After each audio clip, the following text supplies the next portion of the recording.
भारत की टीम का फैन हूँ मैं। क्या बात है, हिंदी कहाँ सीखा रे? खुद से, क्योंकि मुझे भारत पसंद है, मुझे भारतीय संस्कृति बहुत पसंद है। कहाँ से हो तुम वैसे? किस देश से हो? किस कंट्री? Which country? मैं चीन से हूँ, लेकिन मैं ऑस्ट्रेलिया में पढ़ता हूँ। मैं एक अंतर्राष्ट्रीय विद्यार्थी होता हूँ। स्टेडियम के ग्राउंड के अंदर कुछ चाइनीज मौजूद थे, चाइनी पब्लिक जिसे कहा जाता है। चाइनी नारा लगाने जय माता दी यहाँ पर झंडे बनवाए हुए थे अपने गालों पर। उन्होंने बताया कि हम इंडिया के बहुत बड़े फैन हैं। इसी तरह आप एक नेशनलिस्ट नैरेटिव के साथ अखंड भारत की हिंदुत्व आइडियोलॉजी का मुकाबला नहीं कर सकते। पिछली दफा भी मैच हुआ था, पाकिस्तान वर्सेस इंडिया हुआ था, तो अफगानी लोगों ने साथ दिया था इंडिया का। दुबई के शेख उठकर नाचने लग गए थे जब इंडिया जो है वो जीता था। कल मेरी नजर से गुजरी एक बात कि दुनिया में इस वक्त सबसे ज्यादा रिएक्टर कहां बन रहे हैं।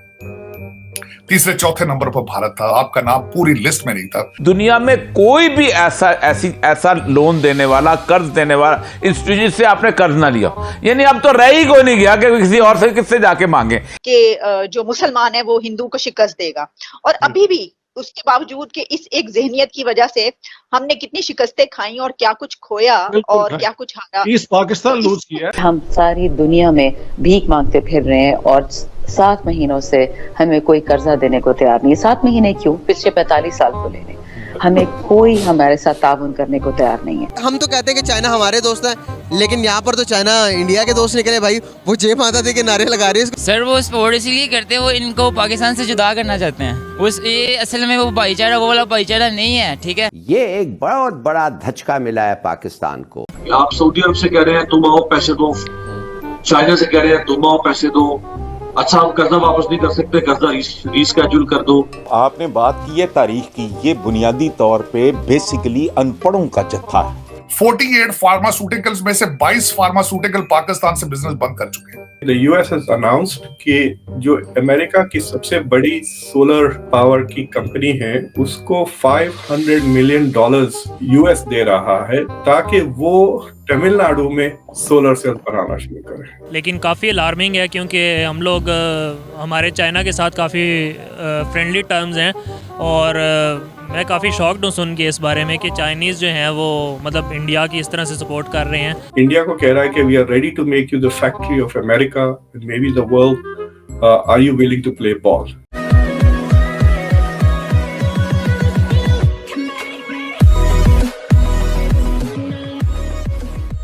नमस्कार दोस्तों, अब यहाँ पर एक चाइनीज़ बच्चा आपको देखने को मिल रहा होगा और कहता हुआ नज़र आ रहा है कि भाई मतलब हिंदी बोलता हुआ नज़र आ रहा है, भारत माता की जय, जय माता दी वगैरह वगैरह। अब बात यहाँ पर ये हो रही है कि ये अचानक नहीं हुआ है। ये सिचुएशन है कि भाई अब तो आपको कई सारे फॉरेनर्स हिंदी या फिर इंडियन कल्चर में रंगे हुए मिलेंगे। सिचुएशन ये है यहाँ पर कि भाई अब कई सारे कंट्रीज़ ये मजबूरी, मतलब उनकी मजबूरी बन गई है कि भाई इंडियन कल्चर को जानना, इंडियंस को जानना, इंडिया की अलग अलग जो लैंग्वेजेस है उसे जानना और फिर उस हिसाब से रिएक्ट करना। क्योंकि हर किसी कंट्री को अब अपना फ्यूचर जो है वो इंडिया में लग रहा है, चाहे वो टेक कंपनी हो, चाहे मैन्युफैक्चरिंग वाली कंपनी हो, चाहे कोई और सिचुएशन हो।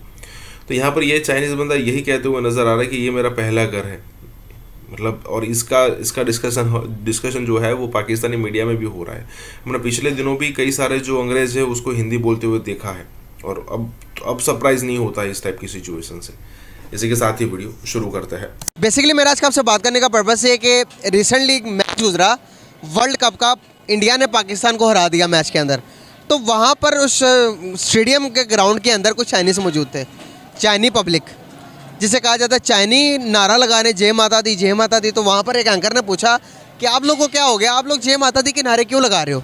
तो चाइनीज़ ने यहाँ पर झंडे बनवाए हुए थे अपने गालों पर। उन्होंने बताया कि हम इंडिया के बहुत बड़े फ़ैन हैं, तो इंडिया के नारे इसलिए लगा रहे हैं क्योंकि हमें वो हिंदी भी बोल रहे हैं, ठीक है। उनकी हिंदी बोलने के बाद हम तो कहते हैं कि चाइना हमारे दोस्त हैं, लेकिन यहाँ पर तो चाइना इंडिया के दोस्त निकले भाई। वो जय माता दी के नारे लगा रहे हैं, इसको कैसे देखते हैं आप? सर वो सपोर्ट इसलिए करते हैं, वो इनको पाकिस्तान से जुदा करना चाहते हैं, ठीक है। ये असल में वो भाईचारा, वो वाला भाईचारा नहीं है, ठीक है। वो इनको वो जुदा करना चाहते हैं पाकिस्तान से ताकि मुसलमान जो इकट्ठे ना कहीं किसी एक प्लेटफॉर्म पे ना आ जाएं। क्या कहना चाहेंगे कि क्या आपने कभी इस तरह की बात एक्सपेक्ट की थी कि चाइना और इंडिया को सपोर्ट करेगा? एक्चुअली मुझे इस चीज़ का आइडिया नहीं था, आपसे ही सुना है, लेकिन काफ़ी अलार्मिंग है क्योंकि हम लोग हमारे चाइना के साथ काफ़ी फ्रेंडली टर्म्स हैं और मैं काफ़ी शॉक्ड हूँ सुन के इस बारे में कि चाइनीज़ जो हैं वो मतलब इंडिया की इस तरह से सपोर्ट कर रहे हैं। तो हम लोग तो यही मतलब जब से बड़े हुए हैं यही सुना है कि पाक चाइना फ्रेंडशिप लॉन्ग लिव, और मतलब वैसे भी हमारे अच्छे टर्म्स हैं। आई डोंट नो कि किस तरह वो लोग सपोर्ट कर रहे थे। और उसके अलावा ये कि अक्सर मैंने देखा है कि अफ़गानिस्तान की भी जो है ना सारी की सारी सपोर्ट वो इंडिया की तरफ ही है। बीइंग अ मुस्लिम कंट्री मतलब अफ़गानिस्तान को सपोर्ट करना चाहिए पाकिस्तान को। और मैंने काफ़ी ज़्यादा वीडियोस देखी बंगालियों का जो है ना वो सारा का सारा सपोर्ट मतलब मोस्टली का पाकिस्तान की तरफ है। इवन वो लोग पाकिस्तान से हारे हैं, इसके बावजूद भी उनकी मैंने वीडियोस देखी, वो कह रहे कि हम हार गए, हमारा बड़ा भाई चला गया, वो बदला लेगा हमारा इंडिया से। तो वो काफ़ी एक खुशाइन था। ये है कि पाकिस्तान मतलब एक being a Muslim country Bengali Pakistan के साथ हैं, हम भी उनकी सपोर्ट करते हैं। अगर हमारा चांस नहीं है टूर्नामेंट में तो हम भी बंगालियों के सपोर्ट करते हैं। लेकिन ये चाइना वाला काफ़ी जो है ना डिसअपॉइंटिंग और अलार्मिंग है। आई डोंट नो कि इसके पीछे क्या रीज़न है। और स्पेशल बात है, चाइनीज सपोर्ट तो इंडिया को कर ही रहे थे, लेकिन वो हिंदी बोल रहे थे। हिंदी बोलने के बाद मेरे पास छोटी सी वीडियो पड़ी हुई है, मैं दिखाऊंगा आपको वीडियो। उस वीडियो के अंदर बोल रहे कि हम सपोर्ट कर रहे हैं इंडिया का, हिंदी में बोलते हुए। वो कह रहे हैं कि हिंदी हमने खुद सीखी है, स्पेशली इंडिया से हम इम्प्रेस हैं बहुत ज़्यादा, हमने हिंदी इसलिए सीखी है। और वो कह रहे हैं कि जय माता दी भाई, इंडिया जीत गया पाकिस्तान से। कैसे देखते हैं कि ये जोन से इस तरह के बयानियात जो कि पाक चाइना और जोन से पाक चाइना की दोस्ती है, इसके अंदर वो ख़राब नहीं हो सकता कुछ? एक्चुअली हर बंदे का अपना ओपिनियन है, ठीक है, इंडिविजुअल ओपिनियन होगा। लेकिन ओवरऑल ये है कि चाइना के साथ अच्छे टर्म्स हैं पाकिस्तान के। लेकिन अब इंडिया भी जो है इस पे वर्किंग कर रहे हैं, उनके काफ़ी ज़्यादा ट्रेड डील्स वगैरह हुई हैं। तो हर एक का अपना ओपिनियन है।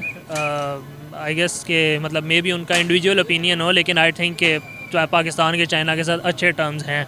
और बाकी जिस तरह से वो लोग लाइक आपने बोला कि हिंदी बोल रहे थे, तो मैं भी अब्रॉड काम करता हूँ। समटाइम्स ऐसा होता है कि कलीग साथ काम कर रहे होते हैं और आपके फ्रेंड्स वगैरह साथ आपको जो है ना मतलब इस तरह की चीज़ों में इंडल्ज कर लेते हैं जो है ना, लाइक कलीग्स वगैरह होके। आपके किसी इंसान के माथे पर बल नहीं है। वॉल स्ट्रीट जर्नल के आर्टिकल कौन पढ़ते हैं? जरा मैं ये बताना चाह रहा था। वॉल स्ट्रीट जर्नल के आर्टिकल पढ़ते हैं जो लोग वॉल स्ट्रीट के साथ अटैच हैं। अब वो कौन है? वो हेज फंड मैनेजर हैं, वो यहां इन्वेस्टर हैं, फॉर्च्यून 500 कंपनीज के सीईओज हैं, आईएमएफ के लोग वो पढ़ते हैं, वर्ल्ड बैंक के लोग वो पढ़ते हैं। और उन्होंने क्या लिखा है उसमें उन्होंने लिखा है कि पाकिस्तान के अंदर सिर्फ एक ऑर्गेनाइजेशन, एक अदारा सिर्फ जो है जो ऑर्गेनाइज्ड है और फंक्शनिंग है। और खान साहब ने उसकी तबाही फेर दी उस इदारे की। अब मैं 1 फुट आगे जाना चाहूंगा उस पर थोड़ा सा। वो वाहिद अदारा है जो आपके एटॉमिक एसेट्स की हिफाजत कर रहा है। तो आप देखें खान साहब पाकिस्तान के साथ कितनी बड़ी वफादारी कर रहे हैं। जरा देखें जरा, एक इंस्टीट्यूशन जो आपकी सलामती सिर्फ इस वक्त एटॉमिक एसेट्स की वजह से ही है, आपकी जो रिस्पेक्ट है। वरना तो आपके अंदर कुछ भी ऐसी काम, बल्कि जो फाउंडर था उसको भी आपने जलील करके मारा जिसने आपको एटॉमिक पावर दिया था। हमारे सिटिंग प्राइम मिनिस्टर उसके जनाजे में नहीं गए थे, वो अपनी किताबों में लिख गया कि मुझसे गलती हो गई। आपने उसको नाक रगड़वा के मारा उसको। आप ऐसी कहो। मैं चीखता रहा हूं कि मुझे ये बताएं दोबारा मुस्तकबिल में पाकिस्तान कौन जाके इस तरह का रिस्क लेगा जो आपने डॉक्टर कदीर खान के साथ किया।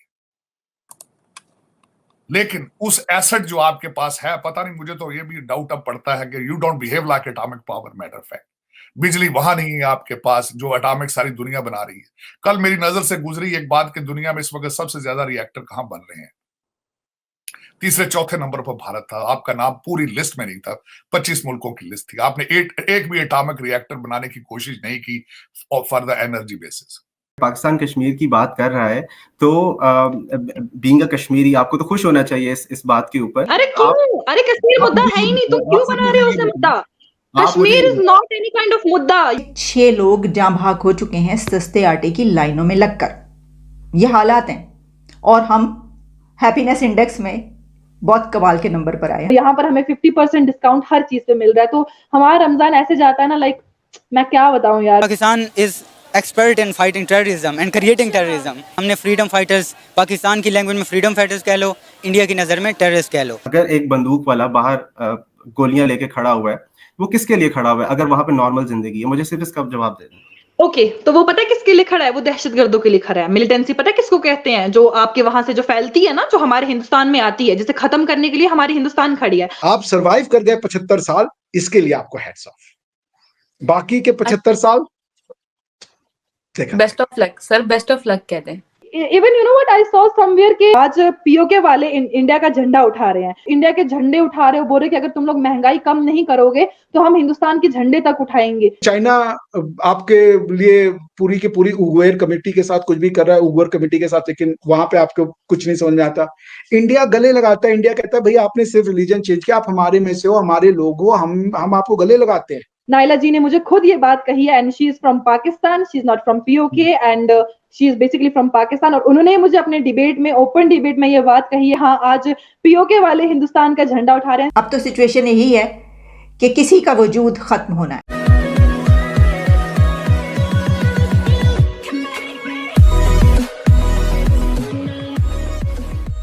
नमस्कार दोस्तों, अब जो है वो पीओके के अंदर हलचल बढ़ने लगी है और मतलब पाकिस्तान ऑक्यूपाइड कश्मीर में, क्योंकि सोशल मीडिया के ज़रिए उनको सारा एक्सेस मिलता है कि भाई इंडिया के पास जो कश्मीर है उसकी जो डेवलपमेंट है वो किस लेवल की और किस स्पीड से हो रही है और किस लेवल की यहाँ पर सिचुएशन क्रिएट हो रही है।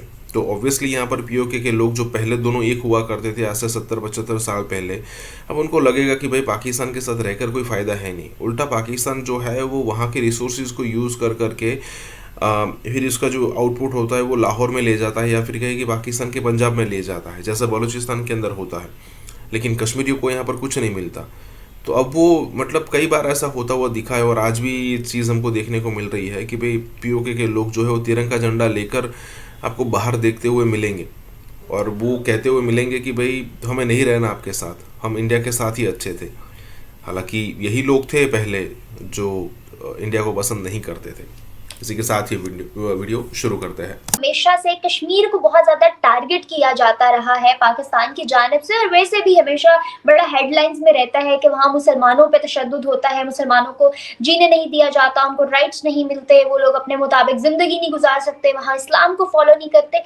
तो इस दफा जब रमजान आया है तो किस तरह से जो है ना वहाँ मनाया जा रहा है ये महीना? क्या अभी भी लोगों पे उसी तरह के हालात हैं या फिर फ्रीडम है? महंगाई का क्या आलम है, क्या सीन है?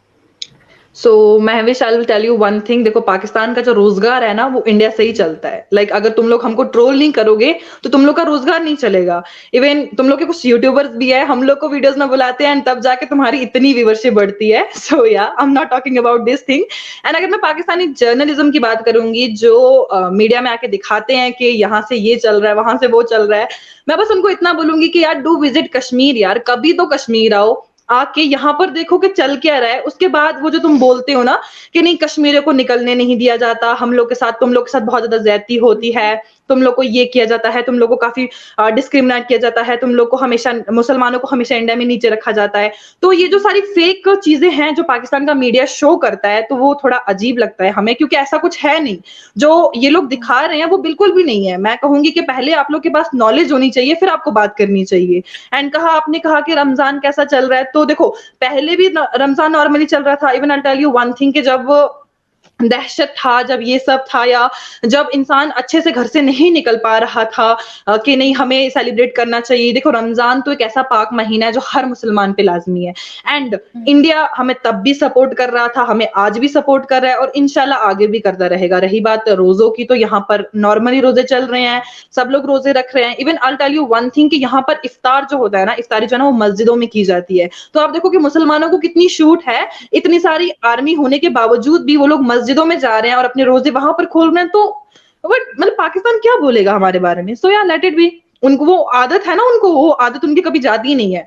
लाइक उन लोग को वो आदत है कि नहीं, अगर हम इंडिया के बारे में बात नहीं करेंगे तो हम लोग फेमस कैसे होंगे, हम लोग को टीआरपी कैसे मिलेगी, हम लोग को जानेगा कौन? सो या अगर तुम लोग को बोलना है हमारे बारे में तो तुम लोग बोल सकते हो, हम लोग तो खुश होते हैं कि कोई हमारी बात कर रहा है। लिटरली आप कश्मीरी हैं, मैं आपकी रिस्पेक्ट करता हूं। मैं वही कह रहा हूं कि मुझे समझ नहीं आ रहा कि पाकिस्तान, असल में अगर पाकिस्तान कश्मीर की बात कर रहा है तो बीइंग अ कश्मीरी आपको तो खुश होना चाहिए इस बात के ऊपर कि क्यों? अरे क्यों? अरे कश्मीर मुद्दा है ही नहीं, तुम क्यों बना रहे हो उसे मुद्दा? Kashmir is not any kind of मुद्दा। You people are making Kashmir मुद्दा। आप लोग बोलते हो कि कश्मीर मुद्दा है। कश्मीर कौन सा मुद्दा है? अरे हम लोग खा रहे हैं, पी रहे हैं, चल रहे हैं, चैन से सांस ले रहे हैं, पढ़ रहे हैं, रोड पे निकल रहे हैं, अपने काम कर रहे हैं, हम लोग सब कुछ कर रहे हैं। तो आप लोग क्यों कश्मीर को मुद्दा बना रहे हो? ये आपके उसमें चल रहा है दिमाग में। कश्मीर कोई मुद्दा नहीं है, लिटरली कश्मीर मुद्दा नहीं है। एक सवाल है मेरा, छोटा सा सवाल। पूछिए। आपने अभी कहा कि जब आप मस्जिद से निकलते हैं या घर से निकलते हैं तो बाहर एक आर्मी वाला खड़ा होता है बंदूक लेके, जो कि मेरा ख्याल है कि किसी भी डेमोक्रेटिक दुनिया के अंदर नहीं होता। तो आप मुझे ये बता दें कि आप अगर एक बंदूक वाला बाहर गोलियां लेके खड़ा हुआ है, वो किसके लिए खड़ा हुआ है अगर वहां पे नॉर्मल जिंदगी है? मुझे सिर्फ इसका जवाब दे दें। ओके, तो वो पता है किसके लिए खड़ा है? वो दहशतगर्दों के लिए खड़ा है। मिलिटेंसी पता है किसको कहते हैं? जो आपके वहां से जो फैलती है ना, जो हमारे हिंदुस्तान में आती है, जिसे खत्म करने के लिए हमारी हिंदुस्तान खड़ी है। Now I will tell you one thing, मुझे बताओ कि आपके पाकिस्तान में आर्मी नहीं है क्या? जो बॉर्डर एरियाज में वहां पर आर्मी नहीं लगी हुई है? आप नहीं, आपको तो पूरा मुसलमान देश है ना, फिर तो आपको डर ही नहीं होना चाहिए कि हम, आपकी तो फिर आर्मी होनी ही नहीं चाहिए। क्यों है आर्मी आपके पास? आप मुझे बोलो। अगर हमारी आर्मी बॉर्डर्स पे खड़ी है, हमारी आर्मी, आपने कहा कि एक आर्मी वाला गन लेके रोड पे खड़ा है फॉर अस, हमारी सेफ्टी के लिए। अरे टारगेट किलिंग्स हो रही हैं, सिविलियंस को मारा जा रहा है, क्यों मार रहे हो भाई? क्यों तुम लोग दहशतगर्दी पहले कश्मीर में लेके आ रहे हो, उसके बाद फिर तुम ही सवाल पूछते हो कि नहीं ऐसा ऐसा है, वैसा वैसा है। अगर वो लोग खड़े हैं तो वो हमारी सेफ्टी के लिए खड़े हैं। मुझे ये बताएं ना कि अगर तो मिलिटेंसी यहाँ से हो रही है तो कश्मीरियों को कौन मार रहा है? कौन से कश्मीरियों को मारा? कौन से कश्मीरियों की बात कर रहे हैं? कश्मीरी पंडित्स की बात कर रहे हैं? ये जो 1970 से फिर शुरू होगी या फिर 1948 से शुरू होगी, जो इंडियन आर्मी के जो वहां पे कारनामे हैं उनकी जब मैं बात करता हूँ, मैं वो बात कर रहा हूँ जो इंडियन आर्मी ने कारनामे नहीं है। डोंट इंटरफेयर इंडियन आर्मी, ठीक है? इंडियन आर्मी के कोई कारनामे नहीं। अगर इंडियन आर्मी नहीं होती तो शायद हम लोग नहीं होते।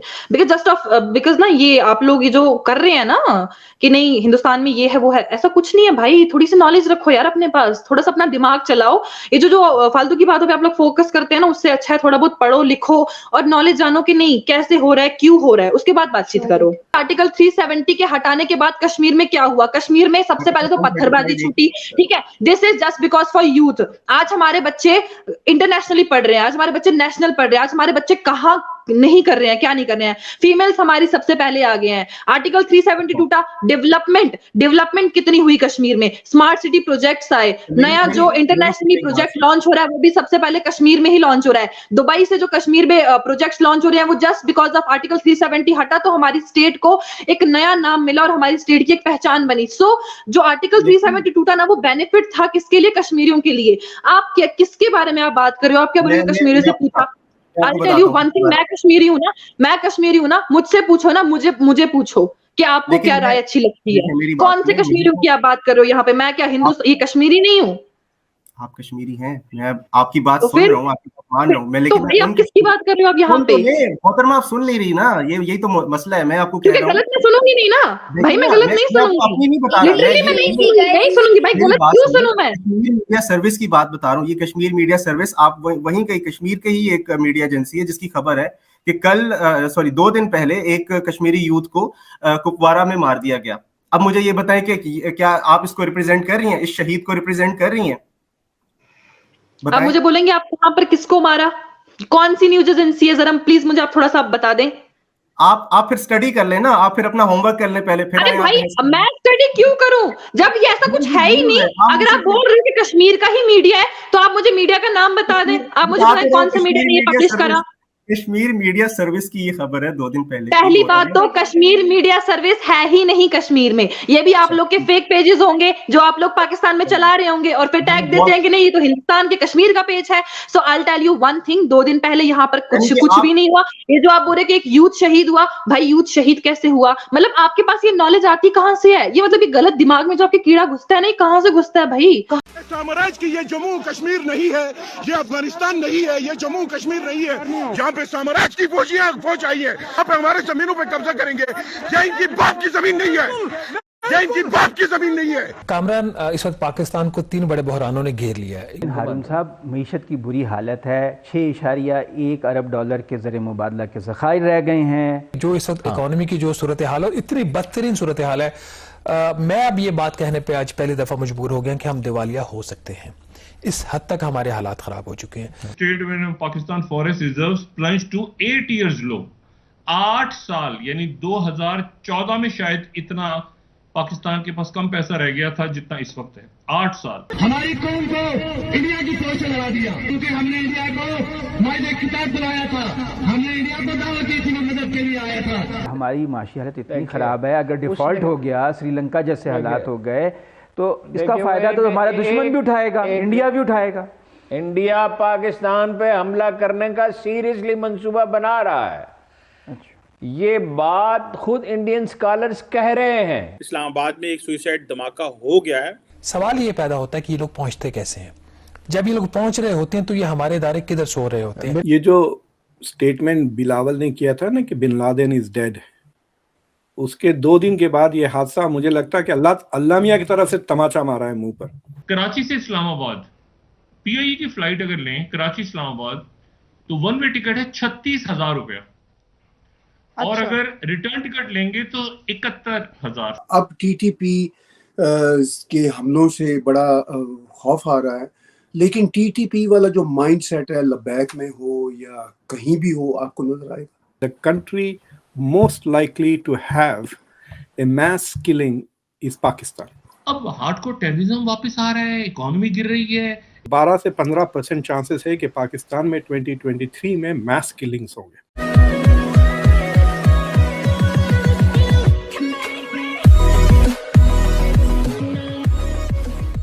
नमस्कार दोस्तों, अगेन यहाँ पर पीओके की बात हो रही है। अब हम सबको पता है कि भी पाकिस्तानी आर्मी जो है वो पीओके के अंदर जो चाहे वो करती है, क्योंकि उनको रोकने वाला कोई है नहीं। दूसरी चीज़ ये है कि पूरे पाकिस्तान में सुन्नी पॉपुलेशन ज़्यादा है, लेकिन पीओके पाकिस्तान ऑक्यूपाइड कश्मीर में सीआओ की भी तादाद अच्छी खासी है, मतलब 50-50 है वहाँ पर। तो कई बार क्या होता है कि पाकिस्तानी आर्मी जो कि सुन्नी मेजोरिटी वाली आर्मी है, वो कई बार ऐसी सिचुएशन क्रिएट कर देती है तो वहाँ के जो शिया लोग हैं वो उनसे रहा नहीं जाता। लेकिन पहले वो कुछ बोला नहीं करते थे, लेकिन अब बात यह है कि उनको ऐसा लगता है कि भाई हमें ग्लोबल लेवल पर भी सपोर्ट मिल रहा है, ऊपर से इंडियंस का भी सपोर्ट मिल रहा है, तो अब हम कुछ भी बोल सकते हैं। और हो भी यही रहा है। अब हम यहाँ पर आप वीडियो में देखेंगे कि पाकिस्तानी आर्मी के खिलाफ बोलना मतलब नेक्स्ट टू इम्पॉसिबल होता है पाकिस्तान के अंदर, लेकिन फिर भी यहाँ पर बोलते हुए नजर आ रहा है, भले ऐसा हो कि भाई उनकी जाने भी जा सकती है। यहाँ पर यही सिचुएशन क्रिएट हो रही है। पीओके में हर हफ्ते कोई ना कोई नई सिचुएशन क्रिएट हो जाती है। इसी के साथ ये वीडियो शुरू करते हैं। साम्राज्य की ये जम्मू कश्मीर नहीं है, ये अफगानिस्तान नहीं है, ये जम्मू कश्मीर नहीं है जहाँ पे साम्राज्य की फौजियां फौज आई है। जमीनें हमारी और साम्राज्य की फौजियां के एफसी आके, खैबर पख्तूनख्वा की एफसी आके, पंजाब रेंजर आके यहाँ पे हमारे जमीनों पे कब्जा करेंगे। ये इनकी बाप की जमीन नहीं है, ये इनकी बाप की जमीन नहीं है, ये हमारी जमीन है। हमारी कौम को इंडिया की फौज से लड़ा दिया। हमारी इंडिया की फौज से कोई जंग न पहले थी न आज है। उस वक्त तक जब तक पाकिस्तान यहाँ मौजूद है, हमारी इंडिया के साथ जंग नहीं है, क्योंकि हमने इंडिया को मायदे किताब बुलाया था, हमने इंडिया को दावत दी थी, मैं मदद के लिए आया था। अगर इंडिया ना आता। ये बात की जा रही है कि there is resurgence of terrorism in Pakistan और return of terrorism in Pakistan और रिटर्न ऑफ या रिसर्जेंस ऑफ तहरीक तालिबान पाकिस्तान, जो कि और आज ही इस्लामाबाद में एक सुसाइड धमाका हो गया है। बेसिकली उसका टारगेट कुछ और था, लेकिन पुलिस ने उनको पहले फोर्स ही कर लिया एंड पुलिस ने स्टॉप किया, लेकिन वो रुके नहीं हैं, जिसको वो पुलिस वाले ही शहीद हो गए। आप क्या समझते हैं कि ये जो बल्कि हमें बिलावल को सुनने का मौका मिला अटलांटिक में, तो वहाँ पे वो बात कुछ और कर रहे थे, लेकिन जो नीचे लोग बैठे हुए थे सारे थिंक टैंक्स के लोग थे, यूनिवर्सिटीज़ के लोग थे, और वो सवाल कुछ और कर रहे थे। सो उनका बात ये थी, हम कनेक्टिविटी की बात करेंगे, ट्रेड, एड, लोन्स, हमें फ्लड से निकलना है, लेकिन लोग पूछ रहे थे कि भाई वो तो टीडीपी वाले बनू में आके बैठ गए हैं, वहाँ पे ये हो गया है, इस्लामाबाद में इस तरह हो रहा है। आप क्या समझते हैं, how Pakistan counter terrorism gains जो कि रिवर्स हो रहे हैं, उसको how the Washington and the international community would look? देखिए, ये जो स्टेटमेंट बिलावल ने किया था ना कि बिन लादेन इज डेड, उसके 2 दिन के बाद ये हादसा, मुझे लगता है कि अल्लाह मियां की तरफ से तमाचा मारा है मुंह पर कि क्या तुम टेररिज्म खत्म होने की बात कर रहे, कि क्या मतलब ये था कि टेररिज्म खत्म हो गया पाकिस्तान में बिन लादेन के मरने से? नहीं हुआ ना। You are having it even today. So that is one thing. दूसरी चीज ये है कि टीटीपी का तो वार्निंग्स ये बढ़ रही हैं। अगर आप एक ऑर्गेनाइजेशन है यहाँ पे call the Holocaust Memorial Museum, तो होलोकॉस्ट मेमोरियल म्यूजियम में एक छोटी सी थिंक टैंक है दैट फोरकास्ट्स पोटेंशियल जेनोसाइड्स कि मैस किलिंग्स कहाँ होंगे। पिछले 3 साल से उनका प्रिडिक्शन है that the country most likely to have a mass killing is Pakistan. पिछले 3 साल से आप उसको गूगल कर लें, इट इज़ इन नवंबर में वो रिपोर्ट आई है, इट्स पब्लिश्ड बाय, मैंने उनको इनवाइट किया है मेरे शो पे, वो अभी तक जवाब नहीं है, मेरे ख्याल से हॉलीडे सीजन में है उनके स्कॉलर्स। अगर वो मुझे 1-2 हफ्ते तक नहीं कहे तो I will do a conversation on that. वो कुछ प्रिडिक्ट कर रहे हैं कि 12 से 15% चांसेस है कि पाकिस्तान में 2023 में मास किलिंग्स होंगे।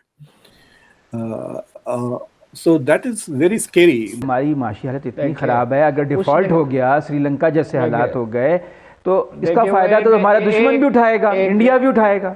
इंडिया पाकिस्तान पे हमला करने का सीरियसली मंसूबा बना रहा है। ये बात खुद इंडियन स्कॉलर्स कह रहे हैं, इंडियन मीडिया में दिन रात इस बात को हवा दी जा रही है। आज से 22 बरस पहले दिल्ली में बीबीसी से एक प्रोग्राम होता था, अगर 1-8 साल का फर्क हो सकता है, हाफजाबाद का गलती भी कर जाता है, वो रिकॉर्डिंग ही दिल्ली में होती थी उसकी। उसमें मिडिल क्लास के अंग्रेजी बोलने वाले ज़ाहिर लोग थे, हिंदी बोलने वाले तो नहीं थे। उनसे पूछा गया कि इंडिया को पाकिस्तान पे हमला करना चाहिए, तो मेजॉरिटी ने कहा करना चाहिए।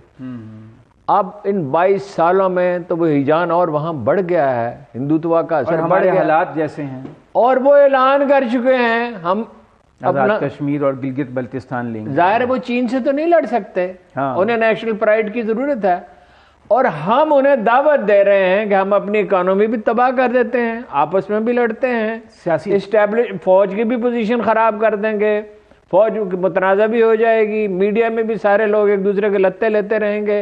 इस्लामाबाद में आज खुद कुछ धमाका हुआ है, मेरा ख्याल इससे बड़ा फेलियर जो है वो सिक्योरिटी इंटेलिजेंस का और लॉ इन्फोर्समेंट एजेंसीज का नहीं हो सकता कि खुद कुछ बम्बार जो है वो इस्लामाबाद पहुंच जाता है, वहां पे आके उसको जब रोका जाता है। उस वाक़े में आपको पता है कि आज कुछ शहादतें भी हुई और कुछ लोग जख्मी भी हुए। हुकूमत ने ऐलान तो किया है कि जो कांस्टेबल उसमें शहीद हुए उनकी फैमिली के लिए एक पैकेज भी उन्होंने अनाउंस कर दिया, जो कि एक अच्छी चीज़ है। बट सवाल यहाँ पे ये पैदा होता है कि जब बन्नू का वाक़या होता है तो हम इस चीज़ के ऊपर चल पड़ते हैं जी कितने लोग उसमें शहीद हुए और उन्होंने बड़ा अच्छा दिफा किया, बिल्कुल किया। इस्लामाबाद का वाक़या होता है उसमें भी ये चीज़ होती है। सवाल ये पैदा होता है कि ये लोग पहुँचते कैसे हैं। जब ये लोग पहुंच रहे होते हैं तो ये हमारे इदारे किधर सो रहे होते हैं। मेरे ख्याल में इसमें कल एक बड़ा तफसीली हम प्रोग्राम जरूर करेंगे, क्योंकि हमारे पास कुछ एक्सक्लूसिव इन्फॉर्मेशन भी है कि इस वक्त जो पै दर पै कलअदम तरीके तालिबान पाकिस्तान की तरफ से जो हमले हो रहे हैं, और आखिर ऐसा क्या हुआ कि ये दहशतगर्दी के खिलाफ जंग जो हमने कामयाबी से जीत ली थी। क्योंकि मुझे काफ़ी अरसा हो गया जो वॉर ऑन टेरर हमने कवर की, और एक वक्त ऐसा था कि हर हफ्ते इवन रावलपिंडी इस्लामाबाद में इस तरह के बड़े बड़े वाकयात होते थे, और हम इतना इम्यून हो गए थे कि हम शायद एंटिसिपेट कर रहे होते थे।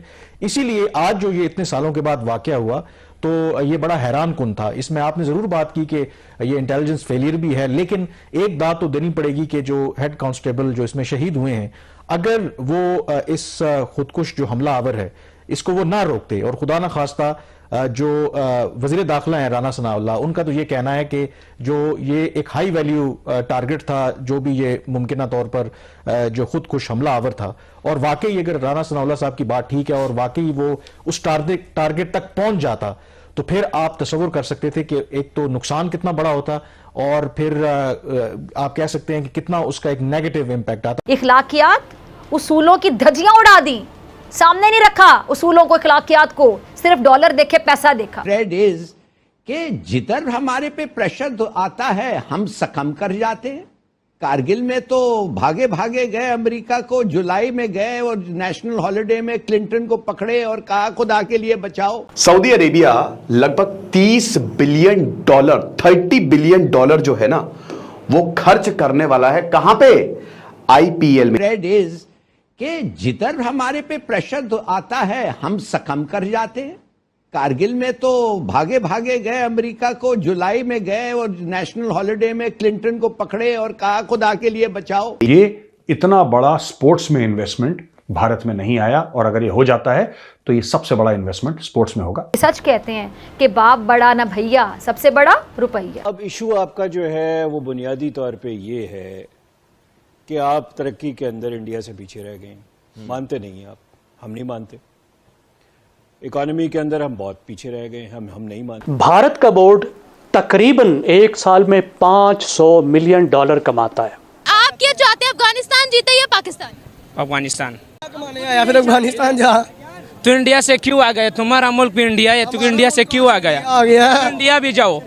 हम ये भी नहीं मानते कि कश्मीर जो है वो बाय फोर्स हम हासिल नहीं कर सकते, नहीं मानते हम। जो आईपीएल की फ्रेंचाइजेज हैं, उन्होंने कुछ सम फ्रेंचाइजेज जिन्होंने एक अच्छा hefty amount of almost 5 million pounds India global league में जा चुका है, तो ये भी वजह, और उन्होंने हमें जानबूझ के अलहदा करने की, आइसोलेट करने की हर लम्हे कोशिश की है। क्या ऑप्शंस हैं इम्तियाज गुल साहब? पाकिस्तान के पास कोई ऑप्शन नहीं है you कि हमारे अपने मुल्क के अंदर जो कश्मीर है ना, हमें उसको बचाना चाहिए। जो वैसे भी अगर भारत को नाराज कर दिया जाता तो सोचे ना, फिर इन गैर मुल्की खिलाड़ियों का रोजगार छीन जाना था। अच्छी बात यह है कि भाई सऊदी अरब में अगर आईपीएल हुआ, सऊदी अरब पैसे लगाएगी, भाई स्टेडियम बनेगा। इस वक्त असल में बीसीसीआई जो भारत का क्रिकेट बोर्ड है वो अनोखा लाडला है, और उसके सामने सिर्फ पाकिस्तान का क्रिकेट बोर्ड नहीं, और रीजनल एशियन अदारा और बैनुल अक़वामी अदारा दोनों बेबस हैं।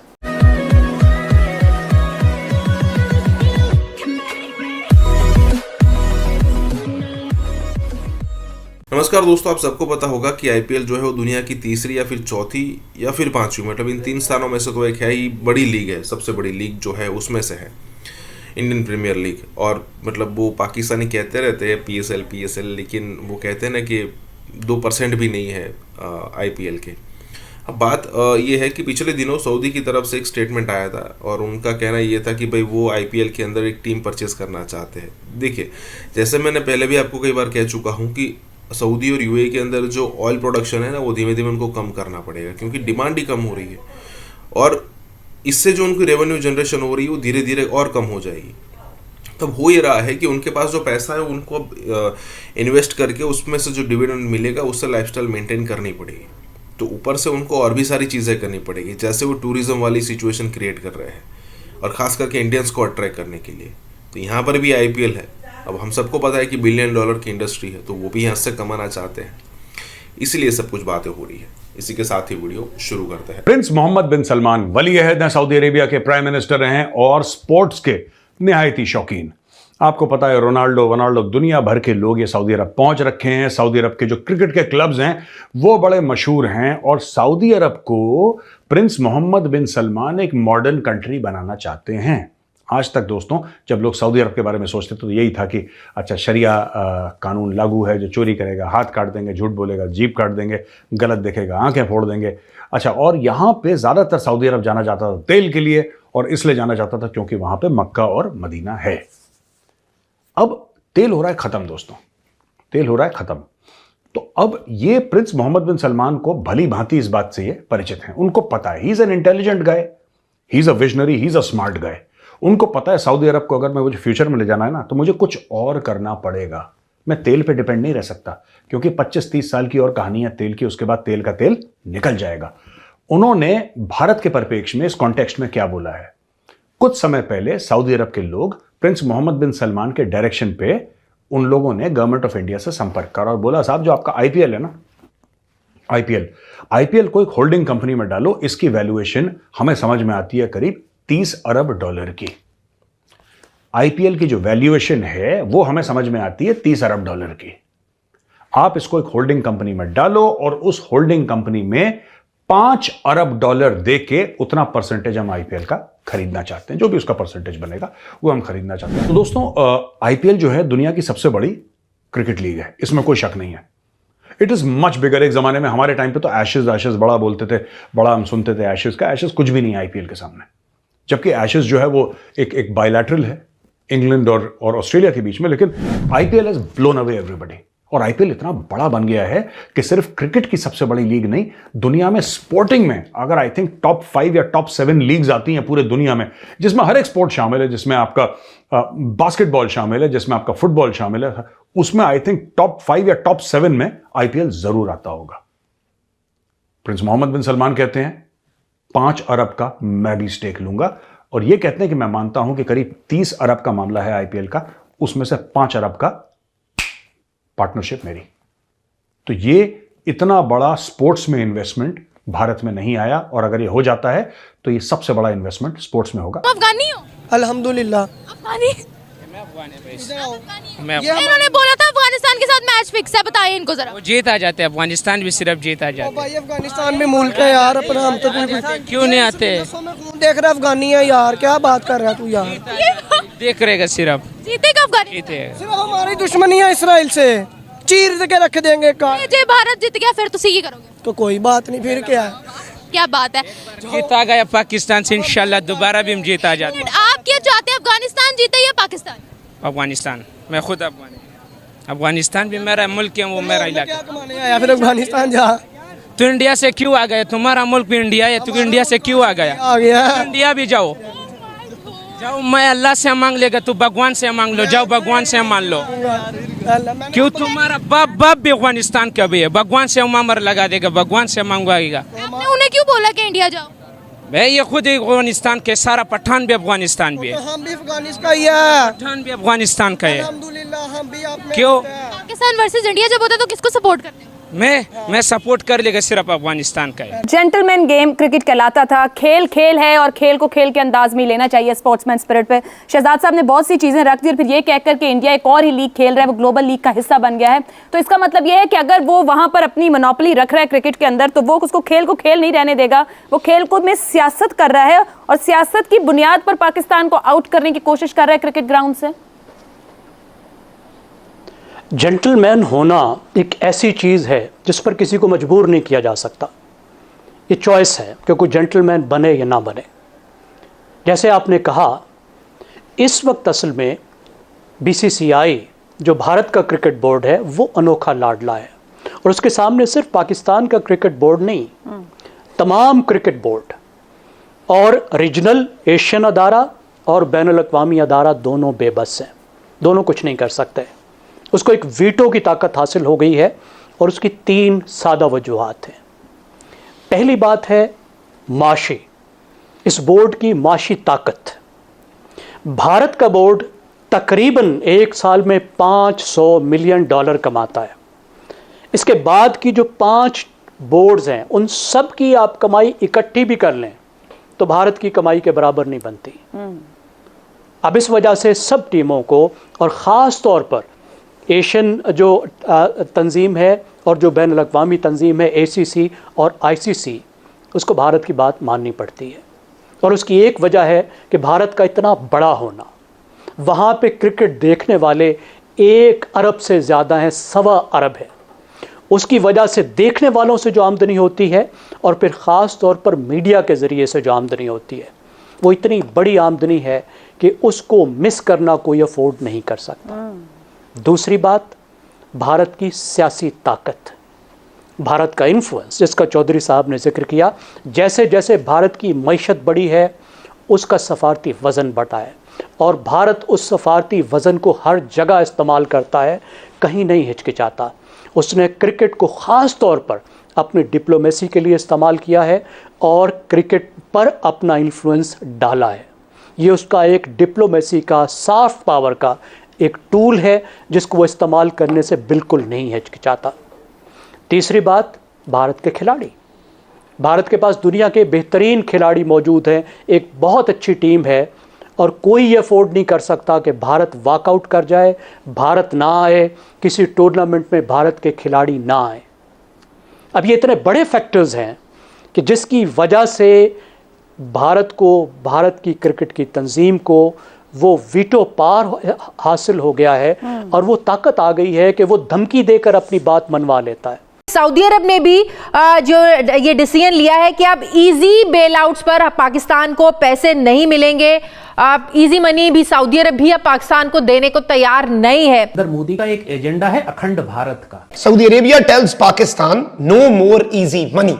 सऊदी अरब ने पाकिस्तान को यह वाजे कर दिया है कि अब इतनी आसानी से आपको पैसे नहीं मिलने। जी, ये बात ये कर रहे हैं कि हम मलेशिया से लेकर काबुल तक एक हुकूमत बनाएंगे जो हिंदू राज होगा। अब वो सारी OIC जितनी भी कंट्रीज थी उन्होंने सब ने हमारे साथ किनारा कर लिया और सब इंडिया के पास चले गए, और हमें सख्ती से मना किया गया कि अगर आप हमारे कंट्रीज में आते हैं या हमसे मीटिंग करते हैं, कश्मीर को आप डिस्कस नहीं करेंगे, वरना सऊदी अरब ने कहा जो आपको थोड़ा बहुत हम देते हैं ना, ये भी आपका बंद कर देंगे अगर अब आपने कश्मीर का राग लपा। उनके जनरल सेक्रेटरी ने कहा है कि अब अखंड भारत बनाने का वक्त आ गया हुआ है, और जब अखंड भारत की वो बात करते हैं तो पाकिस्तान तो खैर उसको लपेट में आता ही है, शहरी इस काबिल भी नहीं रहे कि रमज़ान से पहले जो ज़रूरी बुनियादी ज़रूरत का राशन होता है ये अपने घरों में डाल सके। और किंगडम ऑफ सऊदी अरेबिया इस वक्त कोई नियत नहीं रखता कि वो पाकिस्तान को अब बेल आउट करे। क्या हम जाके P5 या सारे मुल्कों में उस तरह मेहनत करते हैं जिस तरह भारत अपना नैरेटिव फैला रहा है? लेकिन इस वक्त इंडिया से बात नहीं हो सकती। उसकी वजह यह है कि इंडिया के अंदर बड़ी एरोगेंस आई हुई है। UAE based mega construction company Emaar to start mega mall project in Srinagar, Jammu and Kashmir. LG Sinha lays foundation stone. वक्त के साथ साथ ये प्रॉब्लम्स बढ़नी शुरू हुई जहां इंडिया की पोजीशन इंटरनेशनली ज्यादा मुस्तहकम हुई और पाकिस्तान टेररिज्म की वजह से इकोनॉमिकली पॉलिटिकली हम पीछे जाना शुरू। हमें लोग कहते हैं बिकारियो, कंगाल पाकिस्तान। तो जो पेट्रियोटिक फीलिंग जो हमारे अंदर है अपने देश को लेके ये बहुत ज्यादा हर्ट हो गई है। एक साल के अंदर महंगाई की शरह 15% से बढ़कर 46% पर कैसे पहुंच गई है। मेरे भाई इससे 10 गुना ज्यादा प्रेशर भी आ जाए वो टस से मस नहीं होने वाले। उन्होंने जो कुछ कहा है वो किया है। देखिए इंडिया का पलड़ा भारी है इस वक्त, आपका पलड़ा कमजोर है। तो ये इस वक्त वो जिसे कहते हैं ना एडवर्सरीज भी जो पसंद करता है कि यार अच्छे तरीके से बात हो, मतलब मेरा जो एडवर्सरी है वो मेरे लेवल पे हो। सो इंडिया समझता है कि हमारे पाकिस्तान हमारे लेवल पे नहीं है इस वक्त। आप यकीन करें हर बंदा अपना मुंह छुपाता फिर रहा है। मैं और की क्या बात करूं, मेरी खुद की फैमिली बहुत ज्यादा बाहर सेटल अप होता है। पठान जो खैबर पख्तूनख्वा से बहुत से बाहर चले जाते हैं तो वो कहते हैं कि हम जो है ना ऐसे दो बंदे जहां पे बैठे हो पाकिस्तान का जिक्र हो हम तो फौरन वहां से हट के चले जाते हैं।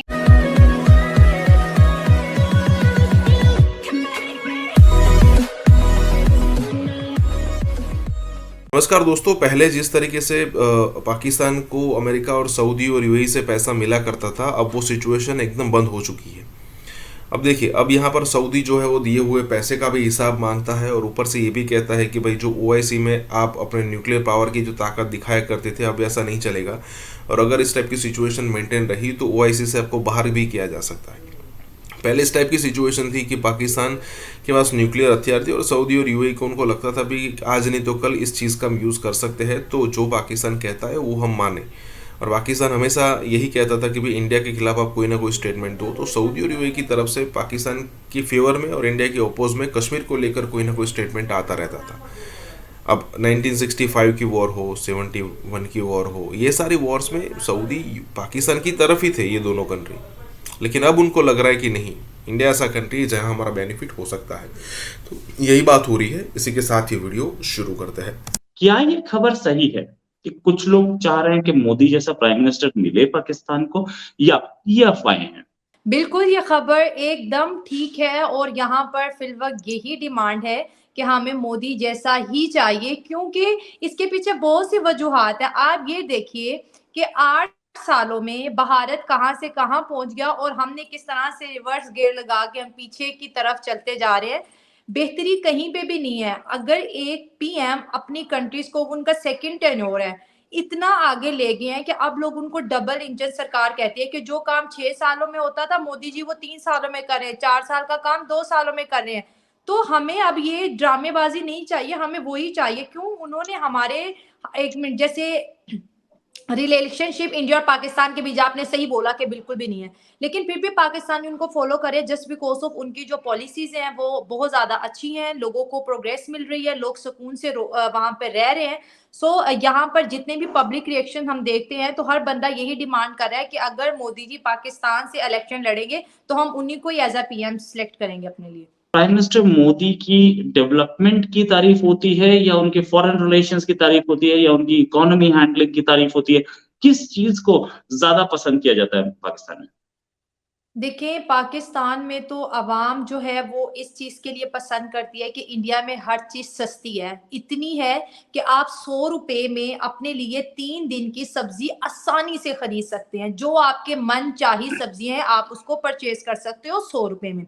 हमारे यहाँ 100 रुपए की कोई हैसियत नहीं है। हमारे यहाँ सब्जी का रेट 200-250 रुपए किलो से स्टार्ट होता है। एक गरीब बंदा जो 1000 रुपए दिहाड़ी कमाता है वो 1000 में सिर्फ अपने घर दाल बना सकता है, रोटी के लिए वो बैठा रहे।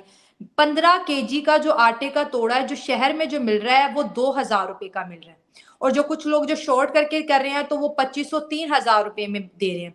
तो जो हमारा जो एक स्टैंडर्ड था वो बहुत ज्यादा लो हो गया। एक चीज आवाम ये चाहती है कि मोदी ने वहां पे हर चीज सस्ती की है, अगर वो यहाँ पे आएंगे तो हमें भी 20 रुपए प्याज मिलेगा, 10-15 रुपए आलू मिलेंगे, और सबसे बड़ी बात वो हमें एक गैरतमंद कौम बनाएंगे। अब हम इस चीज से बहुत ज्यादा डिस्टर्ब हो गए हैं कि हमें लोग कहते हैं बिकारियों बिकारियों, कंगाल पाकिस्तान, कंगाल पाकिस्तान।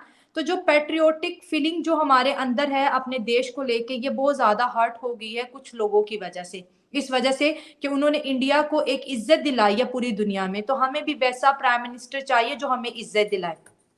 अब सेकंड चीज जो बहुत ज्यादा अहम थी, जैसे आपने कहा कि बाहर की दुनिया के साथ रिलेशनशिप, हमने इंडिया को बहुत ज्यादा दूर कर दिया था अपनी ऐसी स्ट्रेटजी से कि इस्लामिक दुनिया और इंडिया के बीच बहुत ज्यादा, जिसे बोलते स्पेस हमने बना दी थी कश्मीर को लेके, ठीक है, कि इंडिया जो है जुल्म कर रहा है, वहां पे जो है राइट्स नहीं मिल रहे, मुसलमानों की वजह से उन पे तशद्दुद हो रहा है कि वो मुस्लिम है। उसके बाद ये जो अभी 3-4 सालों में हमने देखा, मोदी जी ने सऊदी अरब का भी दौरा किया, और फिल वक्त तो जो है भारतीय जो सेना है वो तो सऊदी अरब की जमीन पे भी लैंड कर चुकी हैं। आपने देखा उनके फाइटर जेट वहां पे एक रात रुके, फिर वो फ्लाई करके नेक्स्ट के।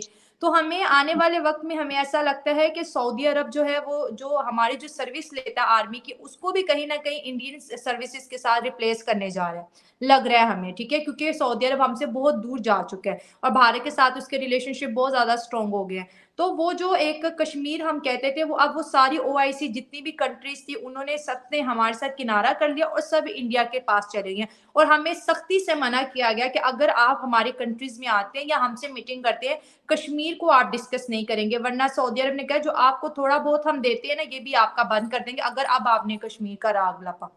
तो ये तो हमारे जो फॉरेन मिनिस्टर उन्होंने भी कह दिया, जब उनकी अभी प्रेस कॉन्फ्रेंस हुई थी अमेरिका में, उन्होंने बोला कि हमारे दोस्त हमारा साथ नहीं दे रहे, लेकिन भारत कामयाब हो गया। पहली खबर ये है कि UAE based mega construction company Emaar to start mega mall project in Srinagar, Jammu and Kashmir, LG Sinha lays foundation stone. ये खबर defense.pk में भी पब्लिश हुई है। मेरी नज़र defense.pk में पब्लिश होने वाली इस खबर पर पड़ी तो पहले मैंने ये समझा कि ये हमारे कश्मीर, पाकिस्तान के कश्मीर में एमआर कंपनी आ गई है और वो मेगा मॉल यहाँ पर स्टार्ट करने लगी है। तो ऐसे ही महसूस हुआ, बहुत खुशियाँ इसके ऊपर मनाई जा रही हैं, और यहाँ पर ये इस तरीके से पब्लिश हुई है कि thank you UAE, Kashmir gets first FDI project post Article 370, UAE's MR becomes first overseas company to start a mega mall project in Kashmir। देखिए, बात तो खुश होने की है। खुशी की बात इसलिए कि पूरी दुनिया में कहीं पर भी लोगों के लिए अगर कोई काम हो रहा होगा और उनको उससे सहूलत होगी तो अच्छी बात है। ये भी आपको बताएं कि ये बात कही जाती है कि जो MR कंस्ट्रक्शन कंपनी है, इसमें वहाँ के जो रूलर्स हैं और वहाँ का प्रिंस या किंग, उसकी फैमिली के भी इसमें हैं एसेट्स, और यही कहा जाता है कि ये उन्हीं की कंपनी है। एक बहुत बड़ी कंपनी वहाँ पर तस्वर की जाती है कि Emaar, a real estate developer from the UAE, has become the first overseas company to invest in a mega mall spread over 10 lakh square feet in Srinagar, which will create more job venues, and many areas will benefit from this. We will also sign several MOUs with UAE during the investment summit. ये कहा है मनोज सिन्हा ने। हमने अपनी हालत ये कर ली कि आज लोग ये कहते हैं कि हमने अपनी वोट लगवा दी ये करके। सर, हमारे साथ हाथ हो गया, बहुत बड़ा धोखा हो गया हमारे साथ। हुक्मरानों की वोटियां खाओ और हुक्मरानों को नोचो और पहनो फिरो, या फिर नजदीक भी नहीं जाने देते, पुलिस वाले इतने होते हैं। मुझे पता है, जब तो वो लोग बेगैरत हैं, जब तो बेगैरत में आवाम का कुछ नहीं कर रहे, अपना कर रहे हैं सब कुछ। एक एक करके यहाँ से लोग जा रहे हैं। मेरे मतलब मैं ही बची हूँ, बहन तो मेरी कोई है नहीं, 2 भाई हैं बड़े, तो दोनों बड़े भाई चले जाएंगे तो मैंने कहा मैं ही एक रह जाऊंगी, तो मुझे भी अपना फ्यूचर यहाँ पे शायद कुछ दिन बाद दिखाई नहीं देगा। सर, 5 साल के बाद हमने चांद पे बैठे होना था, 5 साल के बाद हमने दुनिया के फैसले कर रहे होना था, 5 साल के बाद हमने इस दुनिया की सुपर पावर होना था, लेकिन हमारे साथ धोखा हो गया। किसी ने केस माफ करवा लिए, किसी ने कर्जे माफ करवा लिए, फंस हम गए। हम रोटी नहीं खा सकते। ये 100 रुपये लेके घर से चली हूँ, मैंने चेक करवाना है अपने आप को। हाल खैर में किसी को अच्छा नहीं लगता कि वो अपना घर छोड़कर, अपने सब कुछ छोड़ छाड़कर जहाँ पे पला बढ़ा है उससे वो निकले, मगर अब ये मजबूरी कर दी है उन्होंने। पाकिस्तानी रुपये में तो कोई ट्रेड करने को तैयार नहीं है। कहने को तो 57 मुसलमान मुल्क है, कहने को तो उम्मा है, पर ये उम्मा में कोई किसी से रुपये में ट्रेड करने को तैयार नहीं है। मार्स पर कौन ले जा रहे हैं जनाब? इलोन मस्क साहब। तो हम पीछे रह गए सर, हमें लोगों ने धक्के वक्के देके धक्कम पेल में हम पीछे रह गए। जो धक्कम पेल हुई ना सस्ते आटे की।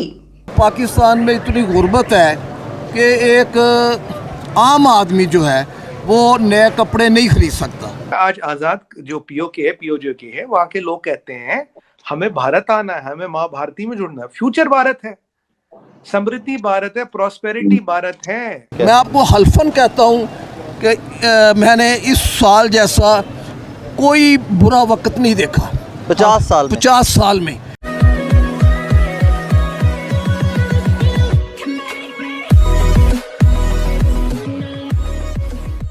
नमस्कार दोस्तों, अब आप ज़ैद हामिद मतलब कि लाल टोपी को तो जानते ही होंगे। अब सिचुएशन ये है मतलब कि यहाँ पर ज़ैद हामिद वाली बात हो रही है कि आज से कुछ साल पहले ज़ैद हामिद ये कहते हुए नज़र आता था पहले कि आने वाले 5 सालों के अंदर अंदर पाकिस्तान जो है वो सुपर पावर बन जाएगा, और उसके बाद होगा ये कि सुपर पावर बनने के बाद जो दुनिया के सारे डिसीजंस है वो पाकिस्तान के अंदर लिए जाएंगे।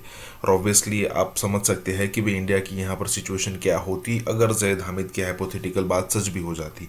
क्योंकि देखिए जहाँ जहाँ पाकिस्तान को पावर मिली है वहाँ वहाँ उसने कोई मौका नहीं छोड़ा कि भाई इंडिया के खिलाफ बातें करे।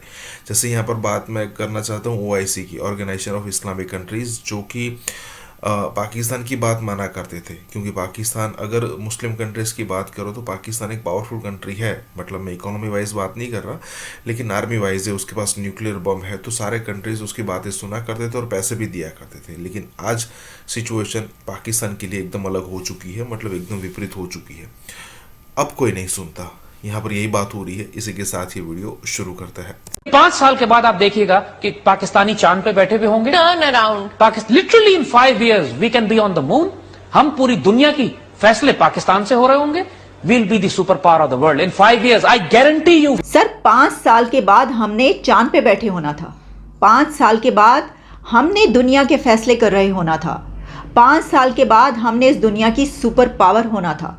लेकिन हमारे साथ धोखा हो गया, हाथ हो गया हमारे साथ। देखिए वो बता रहे, आपको बता रहे हैं ये कि, और ये कई साल पहले की बात है। हमने 5 साल के बाद कहाँ पर होना था और इतने साल के बाद हम कहाँ पर हैं, तो धोखा नहीं हुआ तो और क्या हुआ। और चांद पर हम बैठे होते, टांगे लटका के बैठे होते हम चांद पर मज़े से, और हमारे एक हाथ में सिगार होता, दूसरे हाथ में हमारे गिलास होता, और सामने हम इतने प्यारे प्यारे जो हमारे प्लैनेट्स हैं वो देख रहे होते। कहीं पर सैटर्न नज़र आ रहा होता, कहीं पर जुपिटर नज़र आ रहा होता, कहीं पर मार्स हमारे सामने होता। बल्कि वहाँ के फैसले भी हमने करने थे, कौन से प्लैनेट पर क्या होगा ये हम बताएंगे। दुनिया की बात तो आप छोड़ ही दें, ये इस प्लैनेट की बात तो आप छोड़ ही दें। वो कह रहे हैं कि 5 साल के बाद हम चांद पर बैठे होंगे। देखिए मैंने आपको कहा था ना कि वो पीके में वो कहते हैं ना कि ये 1 नंबर नहीं है 2 नंबर, और फिर वो सरफराज धोखा नहीं देगा। ये हुआ है हमारे साथ। तो ये जो कंट्रीज़ हैं इस वक्त सुपर पावर की दौर में, जिन्होंने जो है वो सोचा हुआ है कि हमने कोई 3rd लार्जेस्ट इकोनॉमी बन गया है, कोई 5th लार्जेस्ट इकोनॉमी बन गया। हमारे हमसाया कंट्रीज़ कहाँ पर सोच रहे हैं जनाब हमने तो जो है वहाँ की प्रेसिडेंसी लेनी है, और क्या क्या कुछ वो करवा रहे हैं, कितनी मेहनत कर रहे हैं, समिट पे समिट, कॉन्फ्रेंस पे कॉन्फ्रेंस। उनको ये पता ही नहीं कि ये तो फैसला हो गया था, ये हमने होना था, ये हमारे साथ हाथ हो गया। सर बस मैं आपको ये बताना चाह रही थी, हाथ हो गया। अच्छा जहाँ ये सब कुछ देखें, ये जो है ना ये सारे धोखे 75 ईयर्स से चल रहे हैं हमारे साथ। हम जैसे ही पहुँचते हैं चांद पर बैठने के लिए, अगले 5 सालों में कोई ना कोई हमारे साथ हाथ कर जाता। कभी कोई हमें डॉलर्स दे के जिहाद करवा देता है, ये तोड़ दो जाके उस कंट्री को, जिहाद कर दो। हम फिर पैसे तो आ जाते हैं लेकिन जाहिर है चांद पर नहीं जा पाते। अच्छा अब आप देखिए कि हमारे बजाय चांद पर कौन पहुंच गया। चांद पर पहुंचने के लिए तैयार है Saudi Arabia, UAE, India, America और वो रशिया, और उनकी तो दौड़ पहले से ही लगी हुई है, वो तो पहुंच ही चुके हैं एक मरतबा दोबारा से। मार्स पर कौन ले जा रहे हैं जनाब? इलोन मस्क साहब। तो हम पीछे रह गए सर, हमें लोगों ने धक्के वक्के देके धक्कम पेल में हम पीछे रह गए। जो धक्कम पेल हुई ना सस्ते आटे की, खुद हमें कहाँ पर पीछे छोड़ दिया कि हम सस्ते आटे की लाइनों में लगे हुए हैं। चांद की लाइन में नहीं लगे हुए, चांद पर पहुंचने की लाइन में, हम सस्ते आटे की लाइन में लगे हुए हैं, जहां पर भगदड़ में 12 से 15 लोग जाम बहक हो गए हैं। आरजू पहले मेरे ख्याल वो ट्वीट दिखा देते हैं, फिर आप अपना थोड़ा सा कमेंट कीजिएगा, बल्कि कमेंट करते हुए हम उनको उसको दिखा सकते हैं। तो आप थोड़ा सा बताइएगा कि क्या चीज थी ऐसी कि जिसके ऊपर ऐसा, मतलब जिसे कहते हैं कि हर तरफ बात हो रही है, हर तरफ जिधर देखे तो यही चल रहा है। पहले आप ट्वीट दिखा दीजिए। जी बिल्कुल, जी बिल्कुल, ट्वीट तो स्क्रीन के ऊपर चल रही है ना, you can talk on it. जी बिल्कुल सही।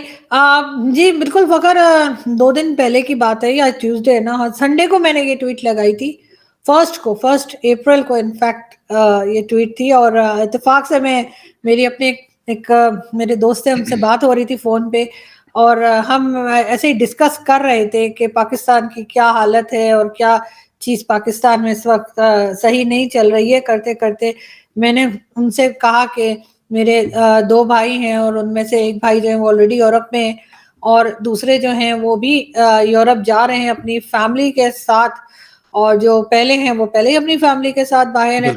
तो जो भाई यहाँ पर मौजूद है इस वक्त, मैंने उनसे पूछा कि आप क्यों जा रहे हैं, तो वो कहने लगे कि यहाँ पे फ्यूचर नहीं है, मेरा फ्यूचर भी नहीं है और बच्चों का फ्यूचर भी नहीं है, तो इसलिए उन्होंने डिसाइड किया। तो वैसे मैं अपने दोस्त से बात कर रही थी और मैं हंस रही थी, जैसे आपको पता है मेरा अंदाज बात करने का। तो मैंने कहा कि मेरे भाई ने ये कहा है, और मैंने कहा दादाजी जो है वो वहां से यहाँ आए थे सब कुछ छोड़ छाड़ कर, जो हमारे रिश्तेदार आज भी बताते हैं कि दी ये चीज थी, जमीन थी, फला थी, या जो ग्रेट ग्रैंडफादर थे वो जज थे इलाहाबाद हाई कोर्ट के, तो इस किस्म की चीजें बताया करते हैं। तो मैंने कहा सब छोड़ छाड़ कर यहाँ पर आए और कि यहाँ फ्यूचर होगा एज अ मुस्लिम, तो या इस जगह पर होगा। तो मैंने कहा अब एक एक करके यहाँ से लोग जा रहे हैं, मेरे मतलब मैं ही बची हूँ, बहन तो मेरी कोई है नहीं, 2 भाई हैं बड़े, तो दोनों बड़े भाई चले जाएंगे, तो मैंने कहा मैं ही एक रह जाऊंगी, तो मुझे भी अपना फ्यूचर यहाँ पे शायद कुछ दिन बाद दिखाई नहीं देगा। तो मैंने यही कहा, मैं उस बारे में बात कर रही थी, और फिर मैंने सोचा कि मैं ये ट्वीट भी कर देती हूँ। तो मैं उनसे बल्कि मैंने कहा भी, मैंने कहा दादाजी ने वाट लगा दी, तो वो हंस रहे थे हम लोग ना। तो मैंने वहीं पे जो है वो बात करने के बाद मैंने ये ट्वीट लगा दी, और मुझे नहीं ख्याल था कि उस पर इतना ज्यादा लोग जो है वो रिस्पॉन्ड करेंगे, इतना ज्यादा जो है वो बात होगी, जो कि बड़ा मतलब हैरत भी हुई, मजा भी आया। लेकिन ये कि पाकिस्तान की तरफ से कई लोग जो फैमिली फ्रेंड भी हैं और इसके अलावा भी जान पहचान वाले, उन्होंने काफी मतलब नेगेटिव कमेंट्स भी दिए, काफी गुस्सा भी दिखाया, जो कि खैर उनका हक है, उनका राइट है, कह सकते हैं। मगर सबसे मजेदार बात ये फकत कि जो लोग पाकिस्तान में नहीं रहते, कोई लंदन में रहते हैं, कोई कहीं और रहते हैं, उन्होंने मुझे कहा कि ज्यादा पेट्रियट वैसे आरज़ू वो लोग होते हैं, हम बेचारे क्या, हम तो बस इधर बैठे हुए हैं बस। एग्जैक्टली, तो उन्होंने भी मुझे ये कहा कि आपके मतलब मेरे दादाजी का कहा कि दादाजी की रूह को बड़ी तकलीफ पहुंचाई मैंने इस किस्म का ट्वीट लगा के, मुझे शर्म आनी चाहिए। तो आई डोंट नो, मुझे नहीं लगता कि मेरे फादर को या मेरे ग्रैंडफादर को कोई इस किस्म की कोई तकलीफ मैंने पहुंचाई है या कुछ हर्ट किया होगा, क्योंकि मेरी फैमिली काफी ब्रॉड माइंडेड फैमिलीज में से है और थी, और उन्होंने पूरा राइट दिया है हर किसी को, चाहे वो मेल और फीमेल हो, कि वो अपनी सोच रखें, अपनी बात रखें। और जहाँ तक दादाजी की बात है, तो दादाजी तो यकीनन, जो हमारे यहाँ कहा जाता है 72 हूरें मिलती हैं, तो वो उनमें बिजी होंगे, उनको वो कहाँ देखेंगे कि मैं क्या कर रही हूँ, वो उधर 72 हूरों में टाइम ही नहीं मिलेगा उनको।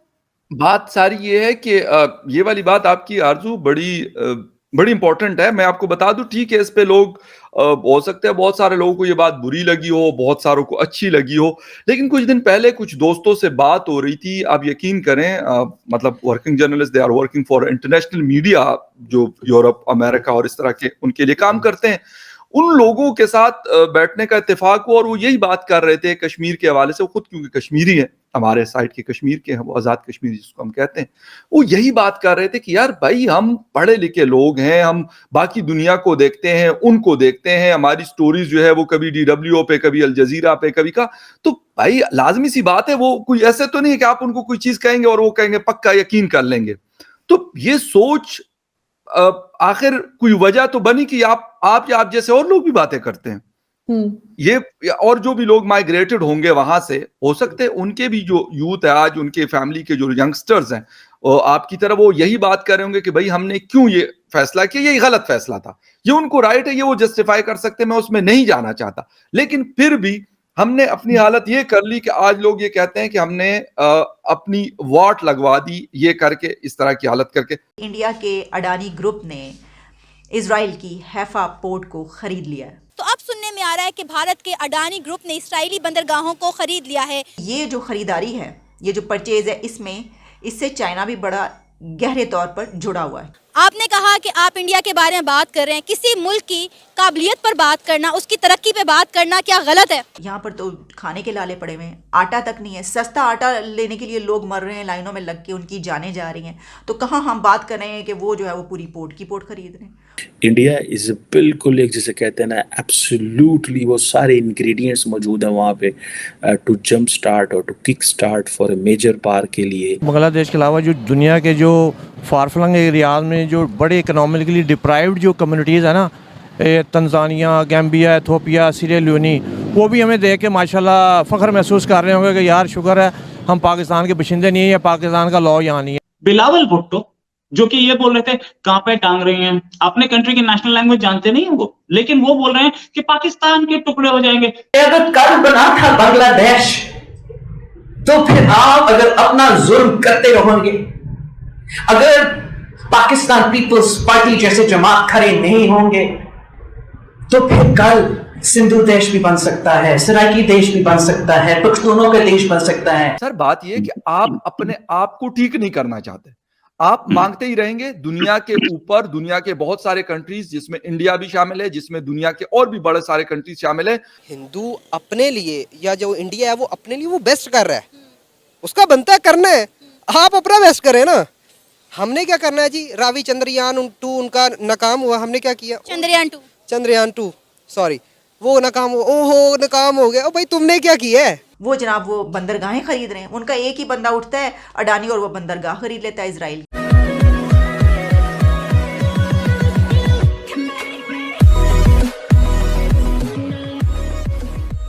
नमस्कार दोस्तों, अदानी ने फिर से एक पोर्ट परचेज कर लिया है और ये न्यूज़ जो है वो पाकिस्तानी मीडिया में बहुत ही अच्छी तरीके से चर्चा में आ चुकी है। अब देखिए, इंडिया में कोई भी बड़ी बड़ी चीज़ें हो, पाकिस्तान छोटी बड़ी चीज़ें हो, पाकिस्तान के अंदर उसका डिटेल डिस्कशन डेफिनेटली होता है, और ख़ास करके कमर चीमा जैसे लोग या फिर कहे कि और भी कई सारे मीडिया हाउसेस हैं जो कि ये चर्चा डेफिनेटली करते हैं। अब देखने वाली बात यह है कि अदानी जो आज से 3-4 साल पहले कुछ नहीं था उनकी, मतलब वो एज अ बिजनेसमैन तो थे, लेकिन जिस तरीके से उनका नाम ऊपर आ रहा है उस हिसाब से कोई नाम था नहीं उनका, और जिस हिसाब से ऊपर आया, और इंडिया जो है अदानी का यूज़ कर रहा है चाइना को टैकल करने के लिए। क्योंकि देखिए, अदानी का मेन बिजनेस जो है वो है पोर्ट में, बंदरगाह में, ठीक है, और चाइना यही करता है कि अलग अलग कंट्रीज़ में जाकर वो पोर्ट ही एक्वायर करता है और उसके बाद दूसरे कंट्री को मजबूर करता है कि वो अलाउ करे चाइना को कि भाई वो वहाँ पर अपना मिलिट्री बेस बनाने के लिए कोई उसको परमिशन मिले।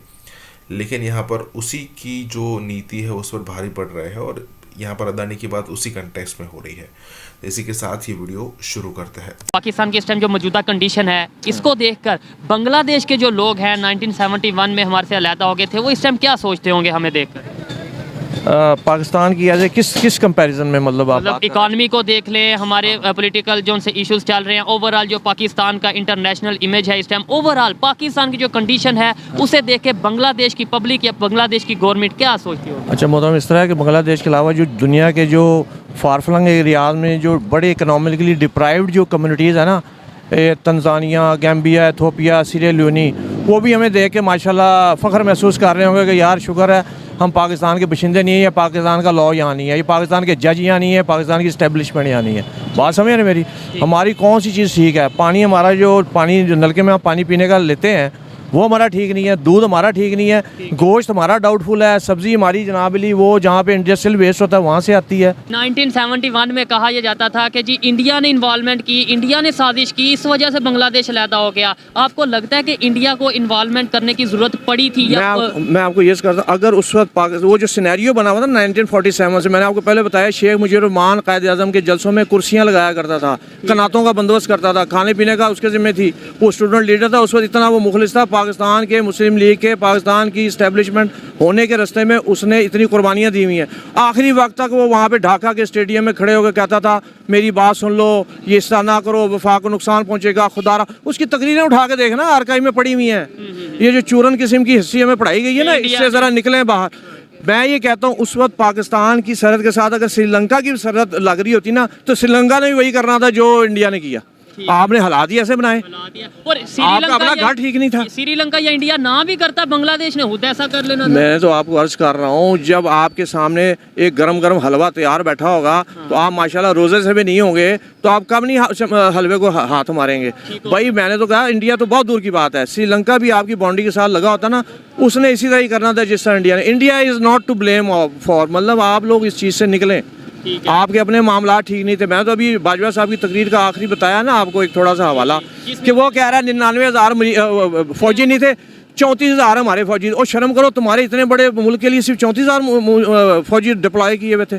बाकी वहाँ पे बहरिया की डिफेंस क्या थी, वहाँ पे सिर्फ ढाका के एयरपोर्ट पे उन्होंने एक बम मार दिया, पूरे वेस्ट ईस्ट पाकिस्तान की डिफेंस, एरियल डिफेंस जो था ना आपका, ख़त्म हो गया। सिर्फ ढाका का एयरपोर्ट पे एक बम पड़ा है, ये हालात थे आपके।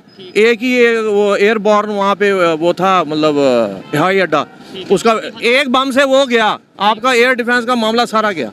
इंडिया के अडानी ग्रुप ने इजराइल की हैफा पोर्ट को ख़रीद लिया है, पूरी की पूरी पोर्ट ख़रीद ली है। इंडिया के गौतम अडानी ने इजराइल की एक पूरी बंदरगाह को ख़रीद लिया है।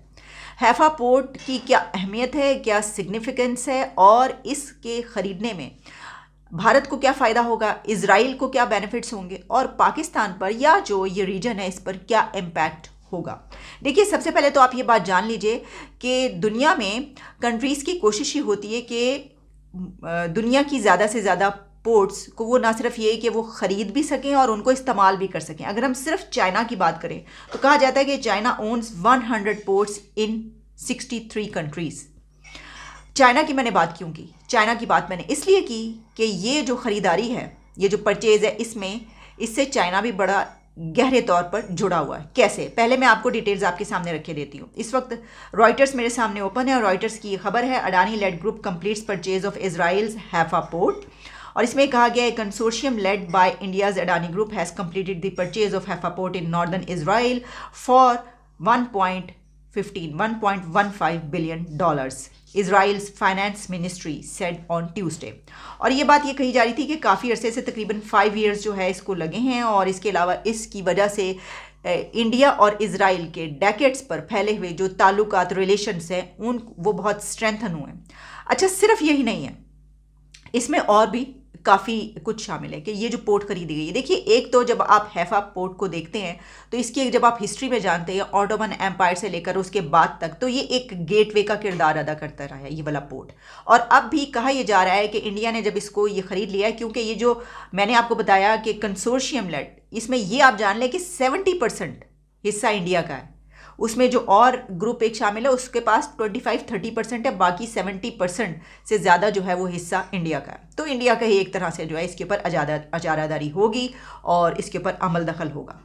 तो कहा जाता है कि पोर्ट जो होती हैं वो गेटवे होती हैं। अब ये पोर्ट ख़रीदने के बाद, परचेज़ करने के बाद, यकीनी तौर पर इंडिया के लिए ना सिर्फ ये कि मिडल ईस्ट के दरवाजे खुल गए, मिडल ईस्ट के लिए गेटवे का किरदार ही अदा करेगी, बल्कि इसके साथ साथ यूरोप और दूसरी जगहों पर ट्रेड और जो है आप कह लीजिए कि समंदरी रास्ते से जो तिजारत है, जो भी ताल्लुकात हैं, मामलात हैं, वो सब बहुत अच्छे तरीके से आगे बढ़ेंगे। आपको पता है कि भारत के अडानी ग्रुप ने, यानी कि अरबपति जो ग्रुप है वहाँ का और दुनिया का अमीर तरीन ग्रुप, उन्होंने इस्राएली बंदरगाहों को ख़रीद लिया है। क्या कहेंगे आप? ये एक बड़ी नाजुक सी सूरत हाल है, क्योंकि अभी रिसेंटली जो है ना, नरेंद्र मोदी ने पाकिस्तान की ये जो सूरत हाल या और जो सियासी अदम इस्तेकाम है ना, उसने इसके ऊपर एक कमेंट किया जो कि इससे बड़ा एक लिंक करता है, क्योंकि उनका हमेशा से एक मतबा फ़िक्र रहा है कि जी हमने इनको डिस्ट्रॉय करना है, मुआशी तौर पे हो गया, पॉलिटिकल हो गया, मतलब किसी भी तरीके से। अब उसने ये क्या कमेंट किया कि जी देखें जी, मैंने पाकिस्तान की सूरत हाल इस तरह कर दी है कि वो कशकोल लेके घूम रहा है। ऐसे ही है। अब देखें, पाकिस्तान के ख़िलाफ़, पाकिस्तान से लोगों को मसला क्या है जी? एटमी ताकत है, न्यूक्लियर पावर है, ठीक हो गया।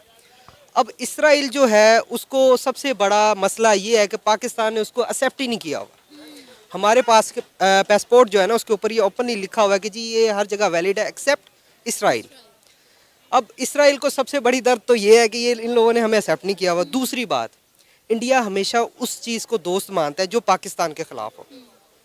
इसराइल ने अपनी टेक्नोलॉजी, इसराइल नो डाउट काफ़ी ज़्यादा टेक्नोलॉजी में आगे भी है, और उसने जो है उधर जिस तरह के अब हमें पता है ये जो हमारे काफ़ी लोग इस तरह के हैं, जैसे मार्क ज़करबर्ग है, मेटा का है, उसके अलावा वो बिल गेट्स है, इन सब के असासे किधर पड़े हुए हैं? इसराइल में पड़े हुए हैं। इसराइल इनको आगे ऑनवर्ड कर रहा है। इसी तरह इंडिया भी इनके साथ मिलके किसी न किसी, अब हमें जैसे ये लगता हो जी उसने खरीदा, अडवाणी ग्रुप है जी, फलाना है, लेकिन उसके पीछे कौन है? उनकी एजेंसीज हैं, ठीक है, उनकी एजेंसीज और वो दूसरे लोग हैं जो कि इस चीज़ को जो है ना डिस्ट्रॉय करना चाह रहे हैं। और 5वीं बड़ी दुनिया की इकोनॉमी है, उसने हमें डिस्ट्रॉय करके क्या करना है? और अगर न्यूक्लियर पावर पाकिस्तान के पास है, एटमी ताकत पाकिस्तान में भी है, तो इंडिया भी डिफेंस सेक्टर में पीछे नहीं है ना? इतने ही अच्छे ताल्लुकात थे, आप 48 में अलग, 47 में अलग क्यों हुए? आपकी 72 की जंग क्यों हुई? आपकी 98 की कारगिल क्यों हुई? 65 की क्यों हुई? पीछे अटैक्स क्यों हुए? अगर आपके इतनी दो कौमी नजरियात मिलते थे तो आप अलहदा क्यों हुए? मैं तो ये बात ही नहीं कर रही। तो भाई वो लोग, मेरी बात सुने, सबसे जब कहीं भी दो कौमी नजरिया पैदा हो जाता है ना, फिर वो एक दूसरे के खिलाफ ही बातें होती हैं। अगर आपकी इतनी भाई बहनों वाली या हमारा कोई रिलेशन होता ना, तो फिर इस तरह से ये चीज़ें नहीं होती। मैं ये नहीं कह रहा कि ओ जी इंडिया तो साढ़े खिलाफ, भाई हम खुद भी गलत है, लेकिन इट डजंट मीन कि आप ये कह दें ओ जी वो तो क्यों करेगा, आपको नहीं पता वो क्यों करेगा। अच्छा, आपको पता है अभी कुछ दिन देखिए, आप देखिए मेरी बात सुने, सोशल मीडिया से आपका ताल्लुक है, आप यूट्यूबर हैं, ठीक है, ऐसा ही है। आपने उनके भी यूट्यूबर्स हैं, उनका भी सोशल मीडिया, आपने उनको कभी सुना है? डेफिनेटली सुना है उनकी बातें। क्रिकेट मैच होता है, एक छोटा सा क्रिकेट मैच होता है, क्या है, जस्ट गेम है, क्या होता है वहाँ पे? आपने उनकी बातें, ओ जी हमने तो यहाँ पे भी दिया, और नहीं होता ना, इस तरह नहीं होता। आपने कहा कि आप इंडिया के बारे में बात कर रहे हैं, किसी मुल्क की काबिलियत पर बात करना, उसकी तरक्की पे बात करना क्या गलत है? नहीं, बिल्कुल गलत नहीं। तो फिर ये है कि उसकी तरक्की पर, काबिलियत पर बात करना बुरी बात नहीं है। 75 साल हो गए इंडिया को भी आज़ाद हुए, 75 साल हो गए हमें भी आज़ाद हुए। वो मुल्क देखें कहाँ से कहाँ पहुँच गया, और आज हम कहाँ पे खड़े हैं। वो अपने असासों को समेट कर सेंच कर रख रहा है, और हम अपने असासे बेच रहे हैं, आउटसोर्स कर रहे हैं। हमें कोई ताल्लुक वास्ता नहीं, हमने बस अपनी जेबें भरनी और हमने चले जाना। हमारा भुट्टो जिंदा है ना अभी तक। और दूसरी बात ये है कि हमारा शेर भी है। और तीसरी बात ये है कि जो कर रही है वो फौज कर रही है। चौथी बात ये है कि ऐसी अपनी गलती तो मननी नहीं, तो फिर इंज ही होना है।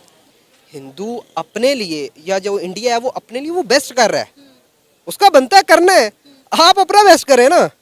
हमने क्या करना है जी? रावी चंद्रयान 2 उनका नाकाम हुआ, हमने क्या किया? चंद्रयान 2 सॉरी, वो नाकाम हुआ, ओहो नाकाम हो गया। ओ भाई तुमने क्या किया है? अच्छा जी, मेडिकल लाइफ में वो आप सबसे आगे है पाकिस्तान, इंडिया। वो हार्ट सर्जरी कर रहा है, हार्ट ट्रांसप्लांट कर रहा है, आपकी इधर होती कोई नहीं है। किसी को कहे हार्ट ट्रांसप्लांट होगा तो जा पाई पर आओ, यहाँ से लोग इंडिया जाते हैं इलाज के लिए।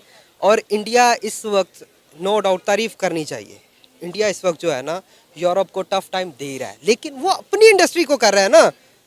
अब आपने जिस तरह कहा जी अडवाणी, वो अडवाणी ने अगर इंडिया के लिए वो पॉजिटिव है, प्लस पॉइंट जा रहा है, ऐसा ही है। हमारे लिए नेगेटिव हो सकता है, जो भी हो सकता है, लेकिन एक मुल्क है, उसने अपने लिए करना है। भाई आप भी कर लो ना, है आपका जो, आप आज तक ये नहीं कर सके कि अपना काला बाग डैम ही बनवा लो। 100 फैक्ट्रीज जो कि पाकिस्तान में कॉटन की इस टाइम तक बंद हो चुकी हैं, और वहाँ के जो वर्कर्स थे उनको भी उनके घर पहुँचा दिया गया है, क्योंकि काम नहीं है, क्राइसिस आ गया, कॉटन की कमी हो गई है। इसी के बरक्स हमारे लीडरशिप ने ये कहा है, अपील की है इंडिया से, हमें $3 बिलियन की कॉटन चाहिए, हमें एक्सपोर्ट की जाए। तो पाकिस्तान ने एक बार फिर इंडिया से हेल्प मांगी अपने बुरे वक्त में। खुद तो हमने जो तालीमी हमारा मदरसा छाप हमने बनाया, हमारे पास तो ऐसी तालीमी इस्तेदाद होती नहीं है कि वहाँ पे जाके जो है दूसरे मुल्कों की तरह, इंडिया की तरह रूल करते हैं वहाँ पे लोग। तो काली राम का फट गया डोल, हो गया उसका डब्बा गोल। अब जो डोल नगारे बजने वाले थे, बजाने वाले, इनके डोल ही फट गए। कि अभी कॉटन के लिए जैसे हमने $3 बिलियन का कहा है, आपको लगता है कॉटन हमारे मुल्क में वो अब दोबारा भेजेंगे? इस इंसल्ट भी होती है। बिल्कुल नहीं भेजेंगे। आप देखें कैसे भेज सकते हैं, जब एक दफ़ा हमारी पब्लिक ने उनको ठुकरा दिया तो फिर क्या बनेगा? जैसे आप कश्मीर चिल्लाएंगे, जैसे जैसे आप कश्मीर को आगे लेकर जाएंगे, वैसे वैसे आपके फिर जो है वो आपके साथ इसी तरीके से आपके पॉइंट्स उठाए जाएंगे। इंडिया की बात देखिए, महादेव की धरती को ना कोई हिला पाया, ना कोई हिला पाएगा। इस स्टेटमेंट के बाद आपको नहीं लगता F-16 की पैकेज पाकिस्तान को मना करनी चाहिए? भाई हमें नहीं चाहिए तुम्हारा F-16 का पैकेज, तुमने हमें समझ क्या रखा है? यहाँ F-16 दे तो यहाँ कह रहे हो टेररिस्टान हो, तुम्हारे टेररिस्टों का सबसे बड़ा ग्रुप है, तो इनको ये बिल्कुल जो करंट हुकूमत है उनको बिल्कुल मना करना चाहिए और वाज़े तौर से डिनाई करना चाहिए, हमें तुम्हारा कोई पैकेज नहीं चाहिए। मुस्लिम को यहाँ पे अपना फ्यूचर नज़र नहीं आ रहा। अब देखिए, इस्लामी जमहूरिया पाकिस्तान का नेम तो रख दिया, लेकिन इस्लामी जमहूरिया वाले काम कौन से हो रहे हैं यहाँ पर?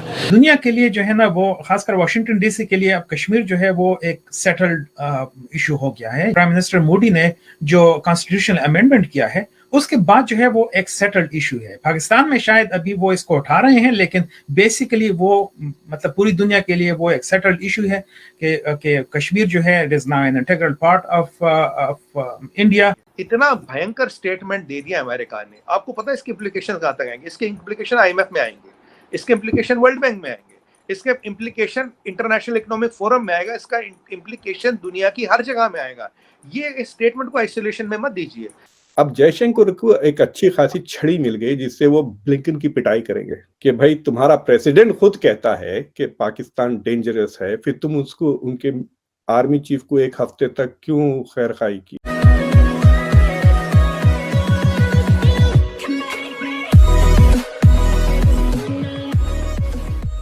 नमस्कार दोस्तों, एक समय था, भले ही थोड़े समय के लिए था, लेकिन एक समय था जब पाकिस्तान जो था वो इंडिया से ज़्यादा स्पीड से ग्रो कर रहा था।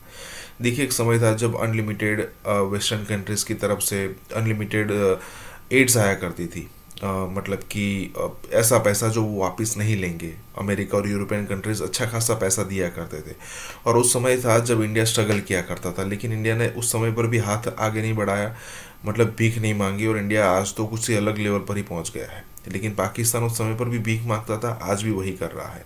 जो भी हो, बोरोड मनी थी उसके पास, अच्छा खासा करप्शन पाकिस्तानी आर्मी और पाकिस्तानी गवर्नमेंट किया करते थे, लेकिन उस पर भी जो पैसा बचता था उस पैसे को लेकर वो जो भी हो सके उतनी ग्रोथ करने की ट्राई करते थे पाकिस्तान के अंदर। लेकिन आज सिचुएशन इतनी विपरीत हो चुकी है, जैसे इस वीडियो में बताया गया है कि $3 बिलियन की भीख मांगी गई है इंडिया से। आप समझ सकते हो, पैसा मांगा गया है। तो ये सारी सिचुएशन अब पाकिस्तान के लिए बहुत ही अलग लेवल की विपरीत होती हुई दिख रही है। इसी के साथ ये वीडियो शुरू करते हैं। काली राम का फट गया डोल, हो गया उसका डब्बा गोल। अब जो डोल नगारे बजने वाले थे, बजाने वाले, की डोल ही फट गए। और आज हुआ क्या, जब ये स्टेटमेंट आया, आप देख रहे कितना शिफ्ट हुआ। मतलब 2 दिन में जो एक परसेप्शन बनाया गया, भारत को हमने पछाड़ दिया, हमने जी रिलेशन सुधार दी। मैं तो कह रहा हूँ इससे अच्छी रिलेशन तो इमरान खान के टाइम में थी। इमरान खान याजी के टाइम में इतनी खराब स्टेटमेंट तो यूएस ने नहीं दी थी। हाँ, 2019 में एक डिफेंस सेक्रेटरी ने यूएस के बोला था ऐसा, बट 19 के बाद अगर हम बात करें तो आज तक ऐसी कोई खतरनाक स्टेटमेंट आई नहीं। अब ये president of United states of America Joe Biden साहब खुद बोल रहे हैं, ये और कोई नहीं बोल रहा, जो बाइडेन साहब खुद बोल रहे हैं। बोले भाई ये हो गया आपके साथ, ये टेररिज्म और ये न्यूक्लियर बनता है, ये खतरनाक कॉकटेल बनती है। आप क्या कम करीब 20-50 टेररिस्ट ऑर्गेनाइजेशंस होंगी, 10-15 तो ग्लोबली डेजिग्नेटेड टेररिस्ट ऑर्गेनाइजेशन है, करीब 15 है, और उनमें से आधी से ज्यादा की नजर तो भारत पे है। ठीक है जी। देखिए, F-16 के पैकेज की बातें हो रही थी। अब देखिए, अब मैं थोड़ा डाइवर्ट करूंगा। इस स्टेटमेंट के बाद आपको नहीं लगता F-16 की पैकेज पाकिस्तान को मना करनी चाहिए? भाई हमें नहीं चाहिए तुम्हारा F-16 का पैकेज, तुमने हमें समझ क्या रखा है? यहाँ F-16 दे तो यहाँ कह रहे हो टेररिस्तान हो तुम, तुम्हारे टेररिस्टों का सबसे बड़ा ग्रुप है। तो इनको ये बिल्कुल जो करंट हुकूमत है उनको बिल्कुल मना करना चाहिए और वाज़े तौर से डिनाई करना चाहिए, हमें तुम्हारा कोई पैकेज नहीं चाहिए। अब मुद्दे पे वापस नहीं सर, अब इतना सीरियस मत हो। अब ऐसा थोड़ी है कि ऐसा कुछ बोल देंगे तो हम पैकेज वापस कर देंगे, ऐसा कुछ नहीं होने वाला। लेकिन ये जरूर है कि मैं लास्ट में ये जरूर कहूंगी कि पाकिस्तान को इस पे बड़ा जबरदस्त किस्म का प्रोटेस्ट करना चाहिए। और जैसे हर एम्बेसी, फ्रांस एम्बेसी के सामने पहुंच गए थे, फ्रेंच एम्बेसडर को कह रहे थे निकाल दो, तो इसी तरह से अमेरिकन एम्बेसी के सामने जाके भी भंगड़े डालने चाहिए और अमेरिकन एम्बेसडर को भी निकाल देना चाहिए। और जो IMF से या वर्ल्ड बैंक से पैसे लिए वो उनके मुंह पे नाम आ रहे हैं, अब ले लिए तो ले लिए, दफा करें, वापस ना करें। ये ज्यादा मेरे ख्याल में ज्यादा मुश्किल काम होगा। नहीं, मैं 2 चीजें और बोलूंगा। आपने अच्छी 2 चीजें बोली, 2 चीजें मैं ऐड करूंगा अपनी तरफ से। कल डिक्लेयर कर ली जो F-16 का पैकेज है, हमें तुमसे नीचे रखो अपना पैकेज। मतलब देखिए, आप सॉवरेन कंट्री बोलना चाहिए। और दूसरी चीज आप कल डिक्लेयर कर ले, मैं एक टेक्निकल पॉइंट बोलूंगा सीरियसली, अगर आपको डैमेज कंट्रोल करना और आपके इरादे ठीक है, आपके इंटेंशन बिल्कुल ठीक है, आप बताएं कि government of Pakistan and military of Pakistan takes the full responsibility of nuclear arsenal of Pakistan. अगर कोई भी कुछ हो, हमारी गलती होगी, and we commit NFU, no first use. ये चीज बोल दीजिए, 50% मसला हल्का हो जाएगा। कि अभी कॉटन के लिए जैसे हमने $3 बिलियन का कहा है, आपको लगता है कॉटन हमारे मुल्क में वो अब दोबारा भेजेंगे? इस इंसल्ट भी होती है। बिल्कुल नहीं भेजेंगे। आप देखें कैसे भेज सकते हैं, जब एक दफ़ा हमारी पब्लिक ने उनको ठुकरा दिया तो फिर क्या बनेगा? बिल्कुल नहीं है। नुकसान किसका है? नुकसान तो इसमें हमारी हुकूमत का, गवर्नमेंट का है, पाकिस्तान का है, और किसका है? हमारे यहाँ से जो पाकिस्तानी हैं वो बाहर जाना चाहते हैं, लेकिन बाहर के लोग यहाँ नहीं आना चाहते। आप इसके बड़ी एग्जांपल देख लें कि यहाँ से हिंदू माइग्रेट करते हैं, इंडिया से मुस्लिम को नहीं माइग्रेट करते। ये देखें, मुस्लिम को चाहिए, मुस्लिम को यहाँ पे अपना फ्यूचर नज़र नहीं आ रहा। अब देखिए, इस्लामी जमहूरिया पाकिस्तान का नेम तो रख दिया, लेकिन इस्लामी जमहूरिया वाले काम कौन से हो रहे हैं यहाँ पर? यही चीज़ है कि अब मुस्लिम जो गैर मुस्लिम है वो हमारे से बेहतर हैं, काम कर रहे हैं, लेकिन इधर इतनी अवेयरनेस नहीं है, क्या करें? ये डेवलपमेंट कैसे कर रहा है? अगर हम देखें 75 ईयर्स उन्हें हुए हैं, 75 ईयर्स हमें हुए हैं। उनकी आबादी भी तो देखे कितनी है। डजेंट मैटर, आबादी मैटर करती है, क्वालिटी होगी क्वांटिटी नहीं होगी, क्वांटिटी होगी क्वालिटी नहीं होगी तो आप चीज़ लोगे। अब देखें, अब उनकी पॉपुलेशन हमसे 3 टाइम्स या 4 टाइम्स ज़्यादा है, तो जब भी उनका कोई कंपटीशन होता है तो अगर हमारे यहाँ पे 100 बंदे परफॉर्म करने वाले हैं तो उनका एटलीस्ट 1000 होगा, तो 1000 में जहाँ 100 में से एक बंदा निकलेगा, 1000 में से 20-30 तो निकलेंगे ही ना। मेरी बात सुने, एक बंदा ऐसा निकल है जो 20 या 30 100 को या 1000 को मात दे तो निकलता नहीं है। निकलता तो है, ये तो फिर वही डेस्टिनी और गुड लक पे बात चली जाती है। अगर क्यों गुड लक क्यों बात चली जाती है? अब मेहनत करो, फल क्यों नहीं मिलता? ऐसे ही है। तो फिर इसमें आप क्यों कह रहे हो कि क्वांटिटी ज़्यादा, क्वालिटी मैटर नहीं करती? आपके पास 10 बैग है, 10 बैग आपको फ्री में मिल रहे हैं और क्वालिटी गंदी से गंदी है, क्या फ्री वाली चीज़ ले लोगे? नहीं ऐसे तो यही चीज़ है ना कि क्वांटिटी मैटर नहीं करती, क्वालिटी भी मैटर करती है। ऐसे ही है। आपको क्या लगता है कि अभी इंडिया, जैसे कि अभी हम लोगों ने कॉटन के लिए अपील किया, क्या इंडिया कॉटन देगा? अगर इंडिया को अपना फायदा नजर आ रहा होगा तो जरूर देगा। इंडिया ने जीसीसी से ट्रेड करने का डिसीजन लिया है। जी हाँ, गल्फ कंट्री जो कि ऑयल प्रोड्यूसर्स हैं, इसके दरमियान सबसे प्लस पॉइंट ये है कि वो फ्री ट्रेड है। क्या समझते हो कि कौन सा मुल्क ज्यादा ताकतवर है, पाकिस्तान या फिर इंडिया? पाकिस्तान, क्योंकि पाकिस्तान के पास सबसे बड़ी ताकत इस्लाम है। क्या कहना चाह रहे हो, हमारे मुआशी हालात इंडिया से अच्छे हैं या बुरे हैं? हमारे बहुत अच्छे हैं इंडिया से। क्यों? कैसे अच्छे? वहाँ पे बहुत ज्यादा गुर्बत है। जो बंदा दीन इस्लाम पे चलने वाला ना, वो बंदा 2 नंबर नहीं हो सकता। जो दुनिया कह रही है हमें, हम पर, समझ रहे हो आप? कोई कर्जा नहीं दे रहा हमें। अब हम अगर इंडिया से मुकाबला करें तो आप ऑलमोस्ट हम लोग जीरो हैं। मजा आया। चावल की एग्जांपल ले लें कि एक टाइम तक सऊदी अरेबिया हमसे चावल लेता था पाकिस्तान से, अब वो टोटल चावल वो ले रहा है इंडिया से। अब उसकी वजह क्या है? उसकी वजह यह है कि यहाँ से अब वो क्या चावल बेचते बीच में टोटा मिक्स करने शुरू कर दिया है। क्या बोला तूने? चावल बेचते बीच में टोटा मिक्स करने शुरू कर दिया है। ठीक है, वो 1 दफ़ा 2 दफ़ा बर्दाश्त किया उन्होंने, हमको ब्लैक लिस्ट करके अब इंडिया से सारी कर रहे हैं। पाकिस्तान को इंडिया जो है हर जगह पे आपको पता है उनका इमेज हमारा खराब कर रहे हैं, हमारे नेगेटिव पॉइंट्स को लीक कर रहे हैं। कौन लीक कर रहा है? India definitely. रिसेंटली यूएन में एक ऑडियो लीक हुई जिसकी वजह से आपको पता है कि पाकिस्तान का वो नाम इमेज खराब करने। क्या वो बात सच नहीं थी? नहीं सच थी। जो ऑडियो लीक जो दिखाई गई है, क्या वो सच नहीं? बिल्कुल सच नहीं है। अबे साले, तभी और अभी तो रुको, जब हमारे वज़ीर-ए-आज़म खुद जाके कह देंगे हमें फंडिंग दो, हमने टेररिज्म कंट्रोल करनी है, तो ये भी अब इंडिया का हाथ मुलविस है। जब यहाँ पर श्रीलंकन टीम आई थी, हम लोगों ने कहा कि उन पर अटैक इंडियंस ने करवाया, हालांकि अपने बंदे हम लोग के मुलविस थे, क्या उसमें भी इंडिया इन्वॉल्व था? जब भी यहाँ पर कोई भी हमारे कुछ भी यहाँ पर गलत होता है, हम कह देते हैं इंडिया का नाम हम लगा देते हैं। आप मानते हैं कि इंडिया हमसे ज्यादा तरक्की कर रहा है? नहीं, हम ये नहीं मानते। मुस्तकबिल 5G लॉन्च हो गया, हमारे इधर 4G चल रहा है। और अगर मैं आपको बताऊं कि वो अगर इसरो जो उनका जो स्पेस टेक्नोलॉजी है वो मार्स पर चले गए, मार्स से भी आगे चले गए। मेरी बात सुने, हमारा एक मुल्क जो है ना, एक एटमी ताकत है, आपको पता है ना? एक एटम आपको रोटी खाने के लिए ना, वो तो तबाही है। इस मुल्क के पास इतनी एनर्जी वाला वो एटमी बम है, वो किस तरह कमजोर हो सकता है? अब आप मानते हो कि नहीं मानते कि इंडिया तरक्की कर रहा पाकिस्तान? आपकी बात है बिल्कुल ठीक है, आपने बोल ली है कि आपने ठीक है बिल्कुल जी, वो भाई को समझ आ गई है।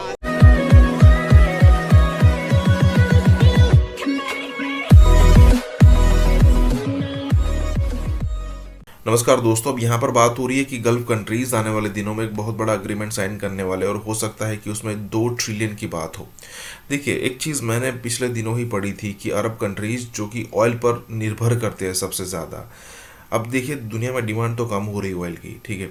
तो इस सिचुएशन में वो क्या करेंगे कि इंडिया जैसे कंट्रीज़ के लिए स्पेशल वीज़ास मतलब प्रिपेयर करेंगे कि भाई अगर इंडियंस यहाँ पर आते हैं तो जैसे EU में कैसे होता है कि आप एक यूरोपियन कंट्री में जाओगे तो सारे यूरोप के कंट्रीज़ में आपको एक्सेस मिल जाएगा, आप घूम पाओगे।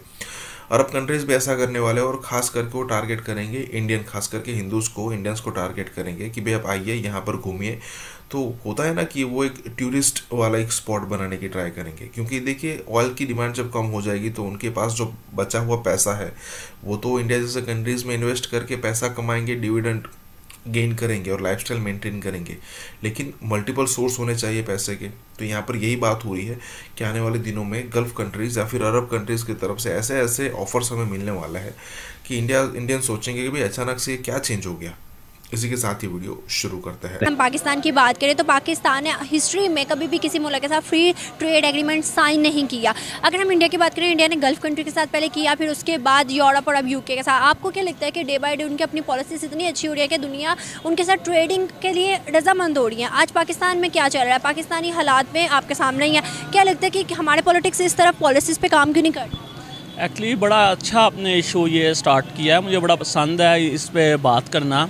मैं ख़ुद सऊदी अरेबिया से आया हूँ और वहाँ पे अगर इंडिया से मुकाबला करें तो आप आलमोस्ट हम लोग ज़ीरो हैं।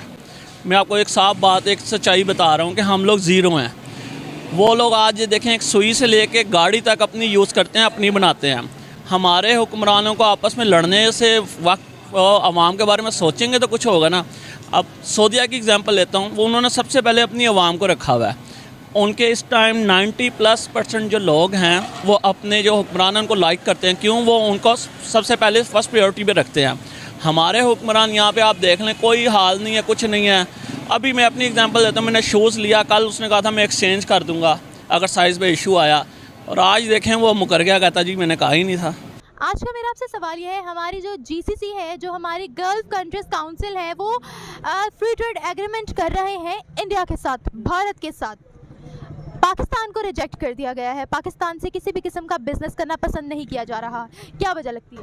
पाकिस्तान की कम्युनिटी छोटी है, इसलिए जो है ना वो पाकिस्तान के साथ करते नहीं। इंडिया में कम्युनिटी बहुत ज़्यादा बड़ी है और ऑलमोस्ट सारी अच्छी कंपनीज जो हैं इंडिया में काम कर रही हैं, जिसकी वजह से वो उनको प्रेफर करते हैं।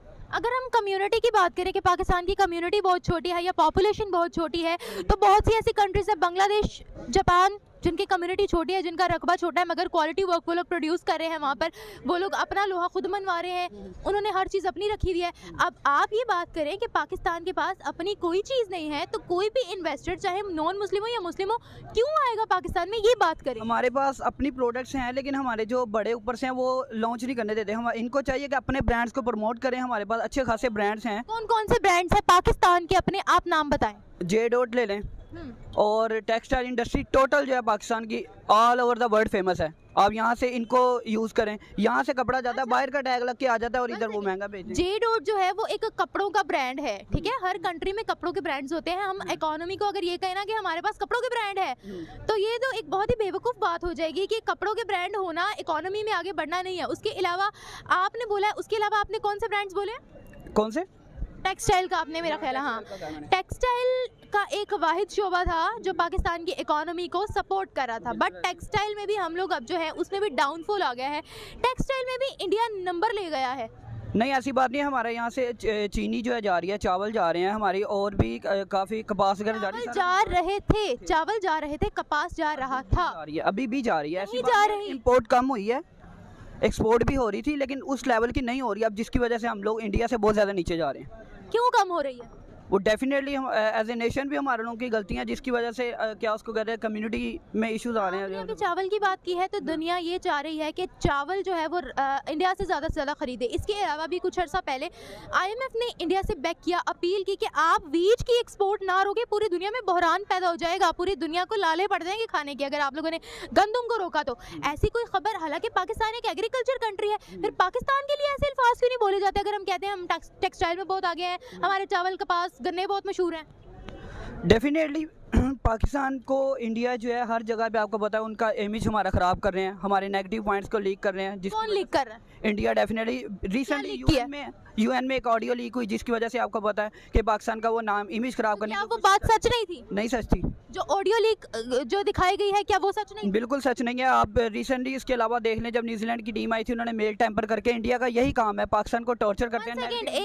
वो टॉर्चर नहीं करता, ऑल ओवर द वर्ल्ड जो है वो हमारी रेपुटेशन वैसी ही नहीं। जब हमारे वज़ीर आज़म खुद जाके कह देंगे हमें फंडिंग दो, हमने टेररिज्म कंट्रोल करनी है, तो ये भी अब इंडिया का हाथ मुलविस है। जब यहाँ पर श्रीलंकन टीम आई थी, हम लोगों ने कहा कि उन पर अटैक इंडियंस ने करवाया, हालांकि अपने बंदे हम लोग के मुलविस थे, क्या उसमें भी इंडिया इन्वॉल्व था? जब भी यहाँ पर कोई भी हमारे कुछ भी यहाँ पर गलत होता है, हम कह देते हैं इंडिया का नाम हम लगा देते हैं, या जो हम लोग खुद गलत करते हैं उसमें भी इंडिया मुलविस होता है। नहीं, ऐसी बात नहीं, मैंने बिल्कुल भी नहीं कहा कि हम लोग अच्छे हैं, ऐसी बात नहीं। हमारी खुद गलतियां हैं, हमारी गलतियों की वजह से हम लोग इस लेवल तक पहुंचे। हम लोग को एज ए नेशन खुद चाहिए कि हम लोग पॉजिटिव काम करें, तो जिसकी वजह से अच्छा काम हो सकता है। बीबी बाबू और बेबस अवाम, और हम अजीब कौम है। गोरों को कहते हैं बेराह रवी का शिकार, तो फलाना टमकाना, उनकी रेलवे भी यूज कर रहे हैं। उनका खेल, दिया हुआ खेल क्रिकेट, वो हमारा सबसे बड़ा खेल है। जो हमारी एक नेशनल गेम होती थी हॉकी, उसको भी खा गया है। Russia unleashes biggest barrage of strikes on Ukraine since invasion से आज तक जो कुछ पुतिन ने किया, उस सबसे पहला आज सबसे बड़ा स्ट्राइक्स से बिगेस्ट पूरे के पूरे यूक्रेन। और क्यों? रशिया की तरफ से यूक्रेन पर एक बड़ा हमला किया गया जिसमें 75 मिसाइल्स 75 मिसाइल्स इस्तेमाल किए गए हैं। कहा जा रहा है कि 10 से 15 के बीच जो लोग हैं उनकी हलाकतें हुई हैं। सुनिएगा जरा, ये गुज़िश्ता रोज क्या हुआ। इंडिया ने ये फैसला किया है कि वो यूएई से, यूनाइटेड अरब एमिरेट से 2 lakh KG 2 lakh kilogram gold खरीदने लगा है। समझ आइए आपको नाजरीन? तौबा तौबा तौबा तौबा। तो अब इंडिया जो गोल्ड खरीद रहा है वो इसी तरीके से बहुत सस्ते दामों खरीद रहा है, यानी उसको जो सहूलियात दी जा रही हैं वो बहुत ज़बरदस्त एक उसको ये फैसिलिटी दी जा रही है। डॉलर का आप कह सकते हैं ऑल्टरनेट, जो चीज़ कहते हैं कि रिज़र्व के तौर पर जो लोगों के लिए हेवन का काम करती है वो गोल्ड होता है। क्या अगर हमें ये बदगुमानी है कि इंडिया हमसे हल्का है, इंडिया की फोर्स हमसे डबल है, उनके पास हमसे डबल आर्मी है, ये हमारा अपनी बदगुमानी है जो भी है। ज़्यादातर हम इंडिया से जंग हारे हैं, जीते नहीं हैं। कारगिल करते हैं हम वो जीते नहीं थे।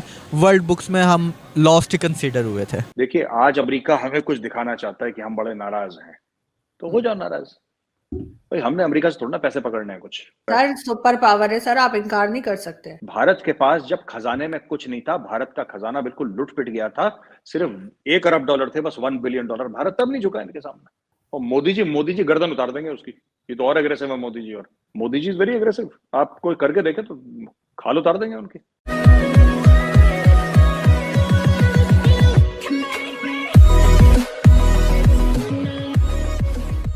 नमस्कार दोस्तों, अब यहाँ पर बात हो रही है कि इंडिया ने 2 लाख टन सोना जो है वो यहाँ पर परचेज किया है। अब देखने वाली बात यह है कि इंडिया के पास इतना पैसा आता कहाँ से है। अगर आप 2 चीज़ों पर सबसे ज़्यादा ध्यान दो तो आपको पता चलेगा कि जीएसटी जो कि हर महीने 1,25,000 करोड़ से लेकर 1,50,000 करोड़ के आसपास की हर महीने इनकम होती है। मतलब पाकिस्तान जितने में 8 बार बिक जाए उतना पैसा हम हर महीने छापते हैं सिर्फ जीएसटी से। अगर आप 1.5 लाख करोड़ को भी लेकर चलो तो भी फिर भी होते हैं 19 से 20 बिलियन डॉलर रुपीज़, 19 से 20 बिलियन डॉलर US डॉलर की बात हो रही है। और उसके अलावा इंडिया जो है वो रशिया से अच्छे खासे मात्रा में सस्ते पैसों से ऑयल परचेस कर रहा है। और आज भी इंडिया के अंदर 95, 96, 97 रुपीज़ में पेट्रोल और डीजल की बिक्री होती है, तो उसमें भी अच्छा खासा पैसा कमाता है। कई बार होता है हमें कि भाई ये गोल्ड लेने की क्या झंझट हमको करनी, लेकिन अगर मान लीजिए कि एक समय US डॉलर डाउन हो गया तो हर समय के लिए, जैसे पहले आज से 100 साल 200 साल 300 साल पहले सोना चला करता था, आज भी सोने की वैल्यू तो उतनी ही रहने वाली है। तो यहाँ पर यही बात हो रही है। इसी के साथ ये वीडियो शुरू करते हैं। इंडिया ने ये फैसला किया है कि वो यूएई से, यूनाइटेड अरब एमिरेट से 2 lakh KG 2 lakh kilogram gold खरीदने लगा है। यानी इसको आप कह लें 200 tonne gold from UAE. India ने ये ऐलान किया है। अच्छा, इसमें जो उनके यूनियन मिनिस्टर हैं पीयूष गोयल, उन्होंने ये अनाउंस किया है। तो ये 2 लाख केजी 2 लाख किलोग्राम सोना जो कि यूएई से इंडिया ख़रीदने लगा है, वो इंडिया के अंदर ही उसकी डिस्ट्रीब्यूशन होगी। ठीक है, जाहिर है कि उसके अपने जो भी जितनी भी खपत होती है उसके मुल्क के अंदर गोल्ड की वो होगी।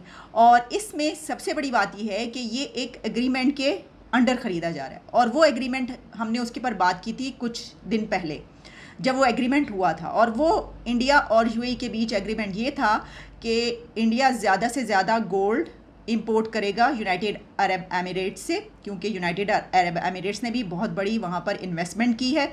लेकिन इसके साथ वो यानी यूएई इंडिया को ये एक सहूलत देगा कि उस पर कम से कम टैक्सेस और जो भी इंपोर्ट ड्यूटी और जो भी होता है वो बहुत कम आएगा। तो अब इंडिया जो गोल्ड ख़रीद रहा है वो इसी तरीके से बहुत सस्ते दामों ख़रीद रहा है, यानी उसको जो सहूलियात दी जा रही हैं वो बहुत ज़बरदस्त एक उसको ये फैसिलिटी दी जा रही है। क्या तो 200 टन से ज़्यादा गोल्ड की बात हुई थी कि 200 टन अगर गोल्ड ख़रीदा जाएगा तो उसके ऊपर ये तमाम फैसिलिटीज़ दी जाएंगी। तो यही वजह है कि अब हम देख रहे हैं कि 2 लाख किलोग्राम सोना वहाँ से ख़रीदा जाए। चाइना को हमारी फौज नहीं मारेगी। चाइना की जो सप्लाई चेन है वो जिस दिन डिसरप्ट होगी उस दिन चाइना चीखेगा। वो जिस दिन सप्लाई चेन डिसरप्ट होगी वो चाइना की असली चीखें तब निकलेंगी, और उस पर काम चालू है। आईफोन सब आ रहे हैं इधर धीरे धीरे धीरे। आप देखिएगा अगले 2-3 साल में आपको खबरें मिल जाएंगी कितने कितने ब्रांड चाइना से यहाँ पे आ गए इंडिया। लेकिन कई लोग ये भी कह रहे हैं कि क्योंकि अभी अमेरिका, कई लोग गए थे पाकिस्तान से जिसमें कि आर्मी चीफ भी शामिल है, प्राइम मिनिस्टर भी हैं और बिलावल भुट्टो जरदारी भी हैं, उन सबको बड़ा अच्छा वेलकम दिया गया। बहुत जैसे कहते हैं कि ऐसा नहीं लगा कि कोई अमेरिका नाराज है। और ये लोग ये कह रहे हैं, मतलब बहुत से लोग यहाँ पे ये भी कहा जा रहा है कि ये भारत को दिखाने के लिए, ताकि भारत को थोड़ा सा प्रेशराइज किया जाए, क्योंकि भारत और रशिया के टर्म्स जो हैं वो काफी बेहतर जा रहे हैं, जो कि अमेरिका को पसंद नहीं आ रहा। इसका मतलब पाकिस्तानी ये बात मानते हैं आरजू जी कि पाकिस्तान को जो इज्जत मिलती है वो भी भारत के लिए मिलती है, भारत की वजह से मिलती है ना। आपने जर्मनी की बात करी, जर्मनी जो इज्जत दी वो इसलिए दी क्योंकि अफगानिस्तान की वजह से आर्मी चीफ को आपकी इज्जत दी भारत की वजह से। ये कैसी बात है? ये फॉरेन पॉलिसी कोई होती है? देखिए आज अमेरिका हमें कुछ दिखाना चाहता है कि हम बड़े नाराज हैं, तो हो जाओ नाराज। भाई हमने अमेरिका से थोड़ा ना पैसे पकड़ने हैं, कुछ हमने अमेरिका से थोड़ा ना, उनकी सारी कॉर्पोरेशंस कौन चला रहा है? सर सुपर पावर है सर, आप इनकार नहीं कर सकते। मैंने मना नहीं करा कि सुपर पावर है, मैंने कभी मना नहीं करा कि अमेरिका सुपर पावर नहीं है। अमेरिका की फौज हमसे तगड़ी है, अमेरिका की इकोनॉमी हमसे तगड़ी है, अमेरिका हर लिहाज में भारत से आगे है, मैं मना नहीं कर रहा। पर मैं कह रहा हूं कि भारत ऐसी चीजों से प्रेशर में नहीं आता है। भारत आज तक प्रेशर में नहीं आया अर्जु जी। भारत के पास जब खजाने में कुछ नहीं था, भारत का खजाना बिल्कुल लुट पिट गया था, सिर्फ $1 अरब थे, बस $1 बिलियन, भारत तब नहीं झुका इनके सामने। हमारा वो कल्चर है ही नहीं आरजू जी, हमारा नहीं है कल्चर, ये नहीं होता भारत में। कोई भी हो, कोई भी सरकार हो, डॉक्टर मनमोहन सिंह नहीं झुके, डॉक्टर मनमोहन सिंह नहीं झुके, कांग्रेस के थे वो नहीं झुके, वो 10 साल। और मोदी जी गर्दन उतार देंगे उसकी, ये तो और एग्रेसिव है मोदी जी। और डॉक्टर मनमोहन सिंह तो बिल्कुल गऊ थे, बेचारे शरीफ आदमी, इकोनॉमिस्ट थे। Modi ji is very aggressive, आप कोई करके देखे तो खाल उतार देंगे उनकी। यूक्रेन की जंग शुरू हुई है, यूक्रेन की जंग आज शुरू हुई है। तमाम यूक्रेन में दूर जो सरहदी इलाके, उनसे दूर इलाकों में प्यूटिन ने कुछ 84 से 100 के करीब मिसाइल दाग दी हैं, ठीक है। और मैं ये बात क्यों कह रहा हूं कि आज यूक्रेन की जंग शुरू हुई है, वॉल स्ट्रीट जर्नल को देख लें। Russia unleashes biggest barrage of strikes on Ukraine since invasion से आज तक जो कुछ प्यूटिन ने किया, उस सबसे पहला आज सबसे बड़ा स्ट्राइक्स से बिगेस्ट पूरे के पूरे यूक्रेन। और क्यों? इसलिए कि वो जो किरिश का ब्रिज था, जो कि दहशतगर्दी में प्यूटिन ने कहा कि जिसको यूक्रेन की फौजों ने दहशतगर्दी की, और वो जो ब्रिज जो क्रीमिया तक आ रहा था मॉस्को से, पूरे उन्होंने जनाब जो है वो यूक्रेन के ऊपर बॉम्बिंग, ये मिसाइल्स। अब यहां नहीं समझ में, एयर डिफेंस सिस्टम जो था उनका, वो कह रहे हैं मैं एडवांस्ड एयर सिस्टम दें, यूक्रेन के लोग, जेलेंस्की कह रहे हैं। ये जर्मन चांसलर को उन्होंने कॉल की है, अब उन्होंने प्रेसिडेंट मैक्रोन को कॉल की है, वो मिसाइल गिरना शुरू हो गए हैं पूरे यूक्रेन में, ठीक है। जंग यानी आप यूं समझे जंग आज शुरू हुई है, ठीक है।